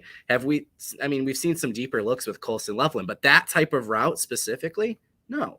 But I know he can do it, and I'm going to wait till Ohio State to use it. I mean, now moving forward, that's going to be his role. We're going to see it a lot probably, right? But that's something Ohio State used to do to Michigan all the time, and now it feels like it's just been a complete role reversal, and it's got you excited about the next decade. 100%. And this is the Braden McGregor play, right? And Hutch, baby. I mean, it really does look like the same Hutch play that we saw in the NFL. I don't know if it was a game ago or 2 games ago, but this is part of understanding your role. And there'll be a late run that I hope we can get to. We got to probably speed up if we want to get there tonight. This is a scrape exchange, right? Because Ohio State, again, doesn't like to run their quarterback, but this is meant to be a read option, right? Where you're reading the reaction here, but it's really a give, right? So what's a scrape exchange? You're sending your defensive end, your unblocked defensive end down the line of scrimmage, and you have an additional edge player here for any sort of quarterback keeper, right? So there's a play from Ohio State's defense where they don't play this appropriately and are punished, but Braden McGregor's job here is just to sprint down the line of scrimmage. Keep your left hip on the butt of this entire offensive line and just sprint. Cut off this angle for the running back and trust that your linebacker will be accountable for anything with the quarterback on the outside, right? So that's what Brady McGregor does here. He just sprints down the line of scrimmage, dives, makes contact, huge play, right? Again, 2nd and 2. This forces 3rd and 3. We've had multiple plays where we show how uncomfortable Ohio State is on 3rd and short. That is not a situation they're in often because of their offense. And it's plays like this that really set up Michigan's defense well. So a great play. I think Jalen Harrell had the game of his life at the edge position. Brady McGregor, I mean, this was a revelation for him. He played better in this game than I've seen all year, all career for him. And that's just a massive play to come off backside like that and just trust, right? Just fly down the line of scrimmage. And he takes a perfect angle, right? Really perfect angle, and makes an excellent play. Can't do it much better. Yeah, I mean, for those that don't know, McGregor suffered a very, very serious knee injury his senior year of high school, and it's completely derailed, his progression through college. So, I mean, even at the start of this year, he was still, working back to playing a lot of football snaps. So maybe his ceiling's not that crazy sky high Hutch 2.0 we thought it was going to be, but in this game, I don't know, another offseason, we'll see what he does next year. But man, this play is beautiful. Absolutely perfect. Yep. Really well done. I mean, you got to treat him almost like a redshirt freshman just with his development. That's a great point. Yeah. Where you expect him next year. That's where if he's going to pop out, it's going to be next year, but he's still just so young in his development because of that injury. Yep. And this is a play where whenever people want to say like the toughness or like the effort of OSU, I think this is the play you got to bring up and kind of point out where there's some credence to it, where your tight end needs to do a better job here on 3rd and 3, trying to get leverage on the outside. And Cade Stover just had a really rough day. And a lot of this is effort-based, right? Where I think this angle shows its best. This motion of your tight end is meant to get leverage, okay? You're meant to get leverage on this linebacker. This is it. This is the block. This is meant to go outside here, and this is all about pinning this guy inside. If you do that, you have a big play, right? So watch number 8 in motion here. Boom, there's your quick pitch. Cade Stover doesn't get his head across, right? All you need to do if you're Cade Stover, get your head across. Get across here, right? When's the last time that Ohio State has had a really, really good blocking tight end? I don't know, right? I mean, I know Jeremy Ruckert was good, Ruckert, yeah. But like this is weak from a tight end, right? You want to say, soft or weak. That's a soft play from a tight end, right? Objectively, I'm not calling the guy soft. I'm just saying this is not a good play. You don't even need to do a whole lot.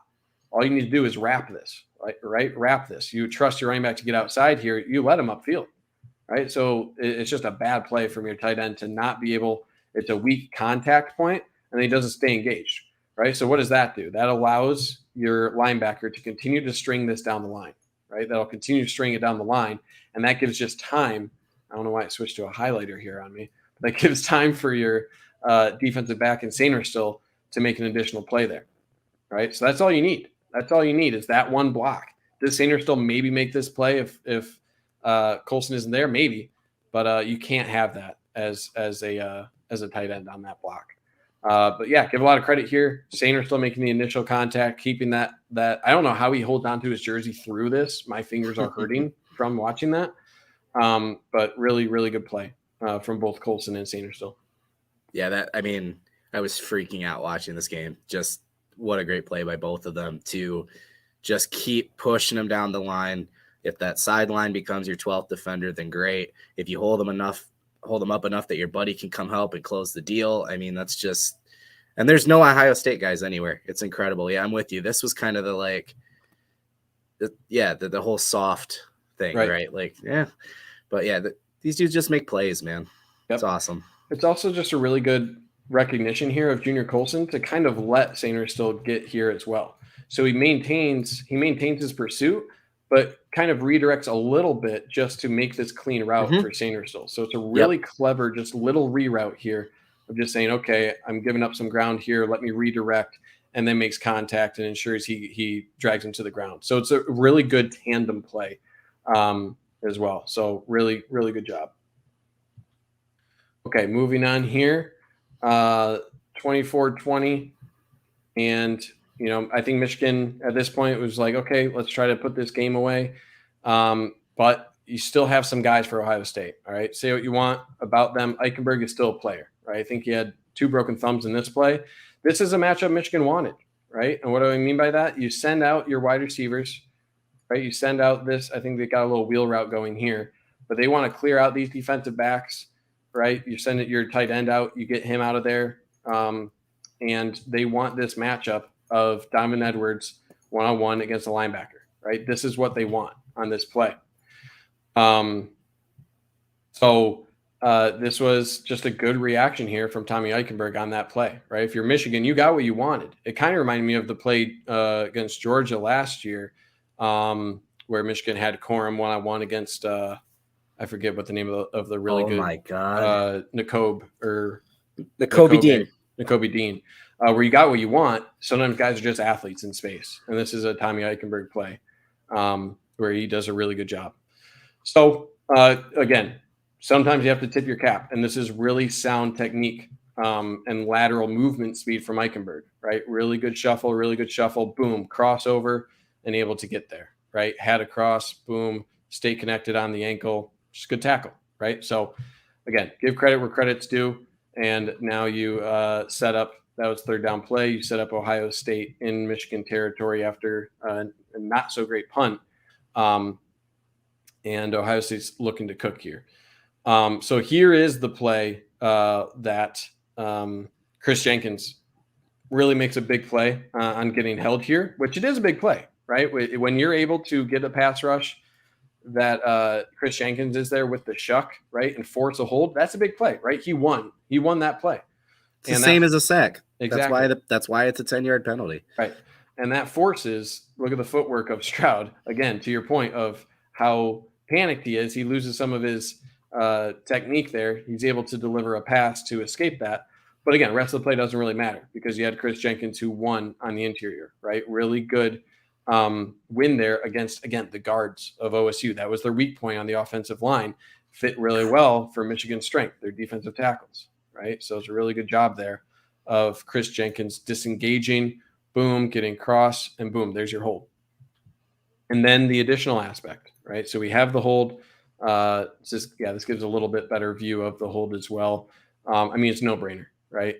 And I actually like when you're getting hold, make it obvious, right? Make it obvious.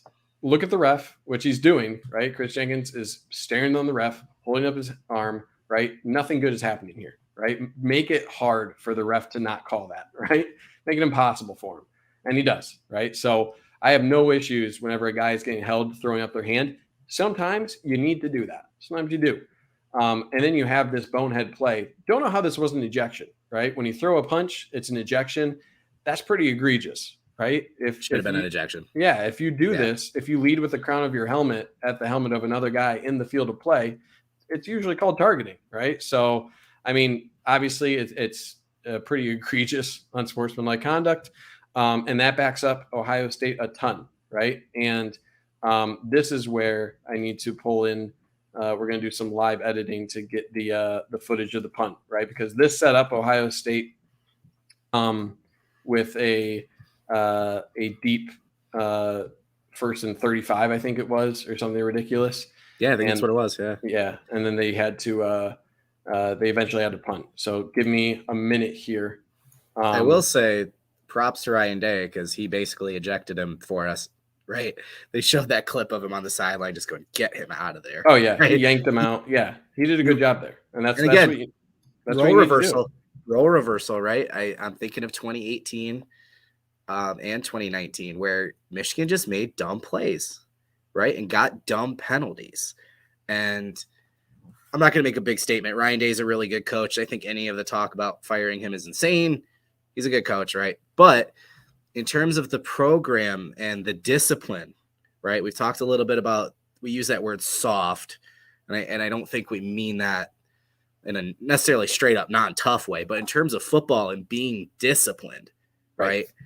It's making those plays and also not making, that wasn't even like in the moment of like pushing and a reaction because the guy's in front of you after a tough play, he went after him, sought him out, 10 yards off the sideline, and then headbutts him. Yeah. Like what the world were you looking to gain from that? And the ref is standing right there. Just a dumb penalty, man. And it reminds me of the play last year, right? Where Michigan was driving and then I forget which player it was, rips the helmet off. Brown. Roman Wilson, number Cam 26. Brown. Yeah. Yep. Rips off Every the time helmet. I see that dude, man. Yep. I think I've told you this before. I was in the stadium. That was the moment I knew Michigan was going to win that game. Yeah. And it's the kind of body language of the two sidelines and the fact that they made that mistake and everything. I was like, this is different. It's different. Yeah. And that's a thing where when you are in the heads of players like that, right? Yes. That can do a lot, right? You can see how rattled they are. You can see how uncomfortable they are, how they don't know how to handle adversity in these situations, right? That they're cracking. That's what that symbolizes. Players making big mistakes like that. Sorry, I just got a really bad memory with Mark calling out that Crable hit. Sean Crable is one of my favorite Michigan players ever, and I can't even think about him without 42-39, man. Anyway, I'm with you. But also think of like kind of the bonehead plays of Michigan in the past. That's what I'm saying. Yeah, even Aiden Hutchinson like taking off the shoe, right? How stupid was that penalty? Right. When he and someone else were taking So like those were moments where it's like, what are you thinking? Right? Like you're not thinking about the Carlo game. Kemp. Why do I remember that? It was Hutchin Kemp. Yeah. So it's like, wow, this is really, really weird. Okay, so here we have the play. I haven't even seen this, so I'm excited. This is really interesting because they took the penalty as well, right? And Harbaugh did call this out that that they got right, that OSU has personnel in this group that they usually don't. They subbed in some of their starting wide receivers. I believe even Harrison Jr. was in on this punt when he usually isn't. So the personnel was different. I think Harbaugh said in the interview that like one staffer had recognized it, none of the players did. And I mean, it's just numbers, right? You look at where this play is supposed to be. You're really looking to do a lead here, right? Boom, boom. Lead block from 35 here, right? You only got 3 defenders here. Michigan has a rush on this side, right? So it's supposed to go to 34. 34 is supposed to follow 35, and it's probably a house call, right? Huge difference in the game if this is actually snapped. So it was interesting because this was 4th and 6, and then you had an illegal snap. Why was that an actual penalty? Was that I'm getting into like a little bit conspiracy theory here. Was that a purposeful penalty to get Michigan thinking that, they want to back up to give more room for their punter, right? Now they're at midfield, 4th and 11. Now it's probably off if they were going to fake in that, right? Could have been. Maybe it is. But I remember saying that. I was like, this actually helps them. That penalty. Yeah. Right. So look at the reaction. Oh, yeah. Right. The initial reaction. In no way are these guys, right, your up backs, going to be running this way when you have a rush off the edge here, right? There's just no way. And especially with the look back of 34, his arms are out, right? He's like, what? He's like, what was that snap? Yeah. And look at the hole, right? The hole is there. So yeah, you have the 2 down blocks right here. Down block, lead block, kick out, snap right here, gone. It's a house call. But he's looking back at the ball. That's right. Look at that hole. Well, a couple of people are calling it out that they're 35 and 34 are inverted compared to where they're normally lining up. Right. So that probably should have been an obvious tell too, right? But so they tipped it off. It should have been a block. I mean, it really should have, because that is crazy. Yeah. So definitely what got a away game with changer. Definitely got because you're right. He's housing it. Look at, he's gone. You get a little bit further, but yeah, wow. Yep. So again, one key consideration, especially, again, look at with the punter's reaction, right? He's trying to sell it, right? His initial reaction here, he's initially going to the right here. He's kind of like throwing his hands up like it's a bad snap, right? You watch his initial motion here. He's like, oh, it's a bad snap, right? Oh no, like it's a fake. And then, but then the ball's there, right? So he has to reroute, and it's actually a great play from the punter to get that off. He wasn't expecting 100%. That at all. So yeah, really, really lucky, because I also believe, I don't know the exact story, but I know that this is not the usual long snapper, I believe their usual long snapper had an injury. So this is a walk-on backup long snapper that they have. And you never think about things like that, right? Of like, oh, we're missing our long snapper. That was the mental mistake, right? That's that incredible. Long snapper being out, right? That starting long snapper probably cost, I mean, you can never say the game, right? Because Michigan had a lot of stuff going on. No, but what a massive momentum swing. Oh, huge. Right? Huge. That's a touchdown. I'm gonna call that at least a first down, right? At least a huge chunk, probably within the 10, because you do have your returner there who can probably react to that. But that's wild. It's a wild play, and it's a great call out of, again, it goes back to just execution, right? Michigan executed in all of the high leverage situations, and Ohio State just didn't, right? And that's what I mean. Sometimes that's the difference. Right. Sometimes that's the difference. This was there, and they just didn't do it. It's interesting because, yeah, Ryan Day probably normally goes for that fourth down, right, before the penalty. And then I think somebody suggested this already. Does the snapper call it off because it's 4th and 11? Like, it's just, what a mess.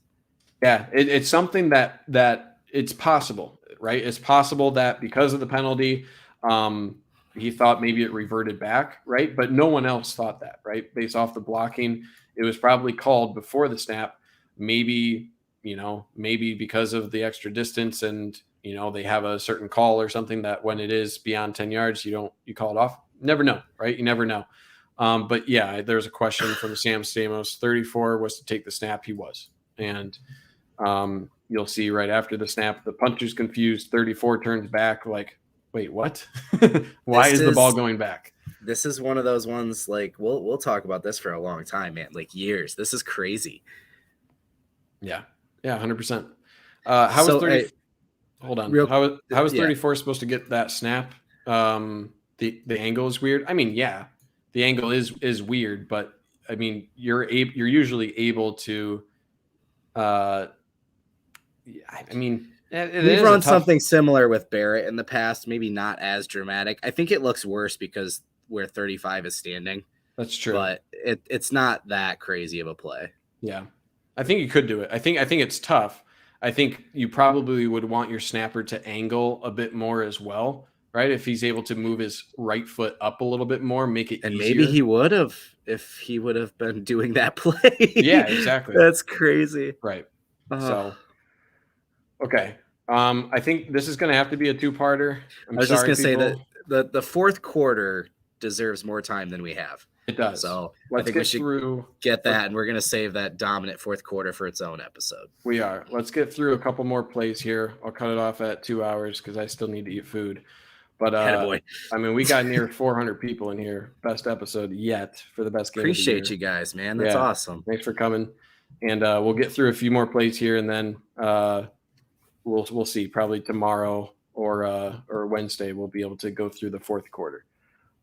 This is really where the running game started to open up. This one was just a bust for me and my analysis here, because I don't know what Ohio State was expecting. You have 3 defensive linemen here. You have both your left, you have 2 guys running out to the second level here with no one to block, right? You're having Coastal Loveland come across here. He'll pick up the edge, and there's just no one to block here, right? So this time, Coastal Loveland, really good block. Great block. Really good job here. So, I mean, last time was Bredesen, but Loveland, really good block here. I mean, just look at the hole, right? Especially with your linebacker, he's not even trying to fill. He's also looking for the outside here, right? His eyes are on JJ McCarthy. So I'm not sure what the call here was, but there's no way that they're expecting to have 3 defensive linemen here playing this, right? Going up the field here, and also having your linebacker play the outside for any potential quarterback play out here. So I don't know why they leave this, right? But your result is having 2 linemen kind of frolicking into the second level here, searching for anybody to block. And I mean, Michigan capitalizes, right? Don't apologize when your opponent makes a mistake, right? Again, it goes back to execution. And when your guys aren't executing, right? Don't apologize for the opponent making mistakes. But this is where you start to see the foundation crack a little bit. You're like, okay, like we're able to pick up some yards, right? You're able to get that confidence in the run game. Michigan was able to get things going a little bit. And that's Trent Jones in there, 53, right? Yeah, Trent Jones. Yep. So he obviously has been out with a little bit of injury. He got a little bit of run in this game. So here we go. Third and 1. We got to cover it. It's the third quarter, not the fourth quarter just yet. And the really interesting aspect of this play. So it could have a couple things, lots to say about this play. A couple of fun facts. They chose Khalil Mullings as the running back because this is usually a Blake Corum play. Yep. They auditioned a number of running backs to throw this pass, and Khalil Mullings won because he executed it the best in practice, right? So there's something they've had for a while, but without Blake Corum, need a new guy to run it, and he's the guy who won it, right? So again, what did we say earlier? When they have this look, right, when they're doing this, what did they do in exact same down and distance earlier? They sold out. They sold out. They sold out. They sold out. They sold out. You look at the reaction here, it's no different. The only difference here, you're under center instead of being from the shotgun here. But they sell out, right? And nobody is there. The one thing I actually wish on this is just do a regular play action, right? Like, I'm not going to complain. I'm not going to. Toski doesn't like fun. I don't like fun. No. But if this was, I'm sorry, I'm switching between different angles, seeing the best angle here. But if this is regular play action, right? Selling a regular play action right here, you still get it, right? You still get it, and it's probably gone. But you're right. But stop. Earlier with Ronnie Bell, right, on that first big chunk play. Don't apologize for picking up a big chunk play, right? Yep. Don't apologize for it. And the best thing about this, Khalil Mullings told Jim Harbaugh that he didn't even see the guy. He didn't even see Schoonmaker on this. Gross. And Jim Harbaugh asked him, he's like, how did you even know to throw it there? He said, I just threw it to an area, right? So give a lot of credit. Give a lot of credit for Khalil Mullings for just putting a catchable ball. Again, a catchable ball. It's 3rd and 1. It's not a touchdown. Okay, Steven's being a Debbie Downer. But what's the purpose of the play? Get the first down. Keep it going, right? Keep it going. Keep that momentum going. So it's a really good job. That view is amazing. Yeah, it's a great view. And he just threw it to the area, right? And Schoonmaker, again, high leverage situation, just secure the catch, right? Not a great pass. Didn't have to be, right? Just had to be there. If he would have overthrown it, again, would have been the worst thing in the world. One actual interesting thing that I'm only now noticing here could have been a little bit of a tell that Khalil Mullings, I know some players have 2 mouth guards, one that they're wearing and one that's outside their mouth. So I'm not exactly sure if he has one in, but him not wearing his mouth guard there, is that a little bit of a tell, right? Because if you're running 3rd and 1, maybe put that in, right? And sell that you're going to actually go barreling into the line of scrimmage. But this is just fun, right? This was fun. And huge situation to pull that out, and Michigan capitalizes. So it was fun until you showed how easy the play action would have been, but whatever. Yeah. Okay, Toast says he wears 2, so it's not as big of a tell as it was. But yeah, Oswald 31 says good enough pass to make the play. That's it. Good enough to make the play. That's what you need. I do think, and we've talked about, that fake punt. Not only is that big play if it's successful and what it does to get a first down and what it does to the score, that's demoralizing if you're on the other side of the ball. Yep. If a linebacker who is playing running back converts that pass on you, that's demoralizing. Yeah. Much more. I mean, I'm trying to bring the fun back to it since Toski took it away. JJ makes that play. It's they got us on tendency, but there's something about, did we just get a linebacker pass to beat us? Right. Yep. So, God, demoralizing. You're right, though. Should have done play action. Whatever. My hot take: Khalil Mullings will be a running back next year. I'm calling. He should have been. Actually, props to you. I remember in a previous life when you did his commit video. Yes, you said it then that you liked his running back tape better. So I still do. Yeah. I think he'll be great. Obviously, he was called into linebacker action this year with a lack of depth. Next year, you're going to see him. I'm hopeful. I posted this today. I spoke with somebody close to Barrett, and he hasn't decided yet. He's still going to wait till the end of the season. He's focused on winning a championship. But you'd think Hill Green is coming back. You've got a couple guys that are going to be more upperclassmen. That I think Moten might move to linebacker too. I think there's an opportunity where Mulling should make that move at this point. Yeah. He's not graded out as a good defender this year. It's not a loss. I think it'd be a big move for him to move to running back. Absolutely. Okay, 2 final plays here, and then we'll get to part 2. Everybody's been asking about this play too, so I'm glad you have it in here. Perfect. Yep. This is 100% pass interference, and I'll tell you why. So, I mean, great play. Again, in this scenario, having a mobile quarterback just to reset enough, right? Because they almost batted this ball down while he was throwing the ball, right? So this takes, again, a lot of strength to throw this ball. It takes a lot of poise to be able to recognize that, hey, there's an opportunity here to get a flag and to just throw it at one of my wide receivers. So we don't actually get a view of what's going on in the end zone at this point. But based off this reaction, right, the reaction of the defensive back, Ronnie Bell probably had some space at the time of this throw, right? Mm-hmm. Because otherwise, if he's covered, right, then he's going to be able to turn back and look at the pass, right? So most other quarterbacks would probably just throw this ball away, right? Throw it out the back of the end zone, just throw it away. And, it's not great pass protection from Oluwatimi, right? He gets beat right up the A-gap. Not great. Lets the defensive tackle through, losing a couple blocks here, really from 3 different angles here. So you're losing all around, okay? And JJ McCarthy resets here. Again, hips are completely open, not able to step into this throw at all. But again, this redirect right here, just enough to create some space because he's going to his left, right? So he's not able to step in. This is all arm strength just to get that. So that additional redirect allows him to get that off.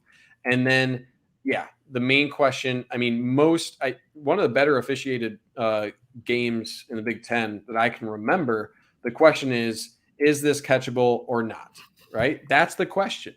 And you need to ask that question is it conceivable for a wide receiver to catch this? Not would a wide receiver catch this ball? Is it conceivable for a wide receiver in this situation to catch a ball, right? So because, it touches his fingers, right? If this is Marvin Harrison, right? Will he come down with this ball unimpeded? Probably. And that's the sort of level of discretion you need to give. Would a wide receiver in a universe be able to come down with this catch? That's the level of discretion they give and how they call this penalty. If you're able to get a finger on the ball, that is conceivable that unimpeded, you would have been able to catch that ball, right? Did Ronnie Bell mistime this jump a little bit? Yeah, he did. But also, I think it's pretty clever because him jumping also almost exaggerates the overplay of the defender. I think it's really smart of him to jump and let the momentum of that defensive back take him, right? Instead of just bowling him over. I don't know why I have Cyber Monday deals coming up on my screen. But that exaggerates this sort of pass interference. But it is. His body is fully into him, right? He is making contact well before he gets there, and he never looks back for the ball, right? If Hickman is trying to make a play on this ball as well, it's called differently. But he isn't. He gets his entire body into him, displaces him while he's in the air, and never makes a play on the ball. Never does it, right? So again, it's not just would Ronnie Bell have come down with this pass? Yeah, maybe not, right? But you have that 5% chance of if he's unimpeded that he comes down with it. And that's all you need for that to be called in the offense's favor. And it's great, right? This is as much of a play as if it were completed. Huge play from JJ McCarthy to redirect and not just throw it away, but put the exact touch on it to, it's out of harm's way, but it gives your wide receiver a chance to make a play on it, right? And not only does he get a finger on it, right, but he also gets a foot down, right? This left foot of Ronnie Bell makes contact in the end zone. So, again, it's not inconceivable to think that a wide receiver would have been able to come down with this if he wasn't impeded. So that's it. The nice little adjective before uncatchable in the rule book is the word clearly. Yeah. The fact that we even can have a conversation about it means it was not clearly uncatchable. That ball is coming down, and Ronnie Bell's fingers touch it. That is not Right. clearly uncatchable. That ball's got to be 4 feet over his head, Right. for it to be deemed uncatchable. And like you said, pair that with Hickman's defense. Like, you got your hands up. Okay, bud, too late. Right. So, and this is another thing too, where sometimes I know this is at the back of the end zone. Okay. But underthrows are better than overthrows. If a defender's charging like that and he doesn't have his head turned, you're going to get that call every single time. Right. So yeah, you're not going to sit there and watch an instant replay and be like, could he have caught it? That's not part of the debate. Right. It's not like an analytical. Was this a catchable ball? Was this not? No. Uncatchable means way over his head, needs a ladder. It's inconceivable that a receiver would have caught it. So yeah, you're spot on, man. Spot on. And the additional thing, all Hickman needs to do here, right? Because it is really, I mean, it would be a really tough catch, right? No one's debating that. But all you need to do here, turn around and jump for the ball as well. That's it. That's it. And you do that, and you probably do enough to defend that, right? Even if your momentum does take you into the defender, you turning around and jumping back into the offensive player, trying to make a play on the ball, then you're making a play on the ball, right? And the contact is inadvertent. So we said it all year. We said it earlier in this episode. Hickman has a right to the ball. You just can't impede the receiver. Right. All he had to do was turn around and make a play on it. That's it. Yep. And I feel like the officials call this usually when it's a panic, right? This is a panic reaction for a defensive back. Good point. And that's something that you almost always see called. Yeah, if it looks like you got burned on the play, right? Yeah, that's a good point. Yeah. Okay, last play here before we'll pick it up next time. This is the end of this sustained drive, right? Burn a ton of clock. Really the backbreaker end to this drive. And this is one where JJ McCarthy could have done a little bit better. He actually does a really good job on this play. I might try to do this live a little bit. Let me try to extend this a little bit just to show how he's really trying to, it's going to be choppy a little bit, but he's really hustling here. He recognizes, hey, there's 7 on the clock here. So he really gets the offensive line, right? They're kind of moseying around here. Let me see if it'll play here, if it's still choppy. But yeah, he's slapping. He said, hey, we got to go. Right. He notices the clock is cranking down real quick because of the snap, right? It's a longer snap where you need your guard to put the arm in front because it's too loud down there to get the snap off. That snap is off with 2 seconds, right? If JJ McCarthy doesn't hustle that offensive line getting set for that, it's a really different play than being on the 3rd and 8 instead of 3rd and 3 is a huge difference, as well as your timeouts, right? You need to preserve those in the 4th quarter here. So really smart play here. Love that they utilize the QB run in this situation, right? A QB read doesn't do much for you in this scenario, but the QB lead will, right? Utilize those legs, utilize the talent that your quarterback has there. So shortening back up this play.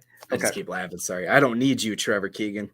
Seriously. The play was blocked extremely well. It's there, right? All he really needs to do is just follow the hip, right? Just follow the hip. He's going to be out there, right? He's moseying his way. He's going to be there. You got your block from Colson Loveland. Zinter's targeting here, right? So it's a really smart play from Oluwatimi. This guy's kind of, barreling his way in.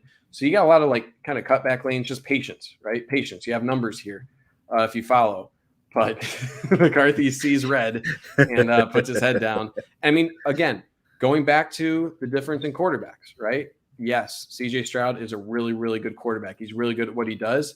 JJ McCarthy says, I'm getting this touchdown, right? Puts his head down, and that's toughness. That's toughness to say I'm gonna give my body here, and I'm gonna barrel my way this extra yard to get a touchdown in this critical moment. That's huge. That's huge. So yeah, could he have run it better? Yeah, maybe take some tips from Corum, on some patience here. You could very easily just kind of ride the butt here and terrify the crap out of this defensive back and kind of ride your way into the end zone. But JJ McCarthy, maybe want a little bit of contact, stick it to him a little bit, and gets a huge touchdown. So really good job. Really good job. And your team loves when the quarterback's willing to get dirty like that too, right? Oh, yeah. You're going to follow that guy through battle, right? Yeah. So, and there might be something to, again, Stroud has, he makes NFL throws a lot, but there's just something to being able to do this.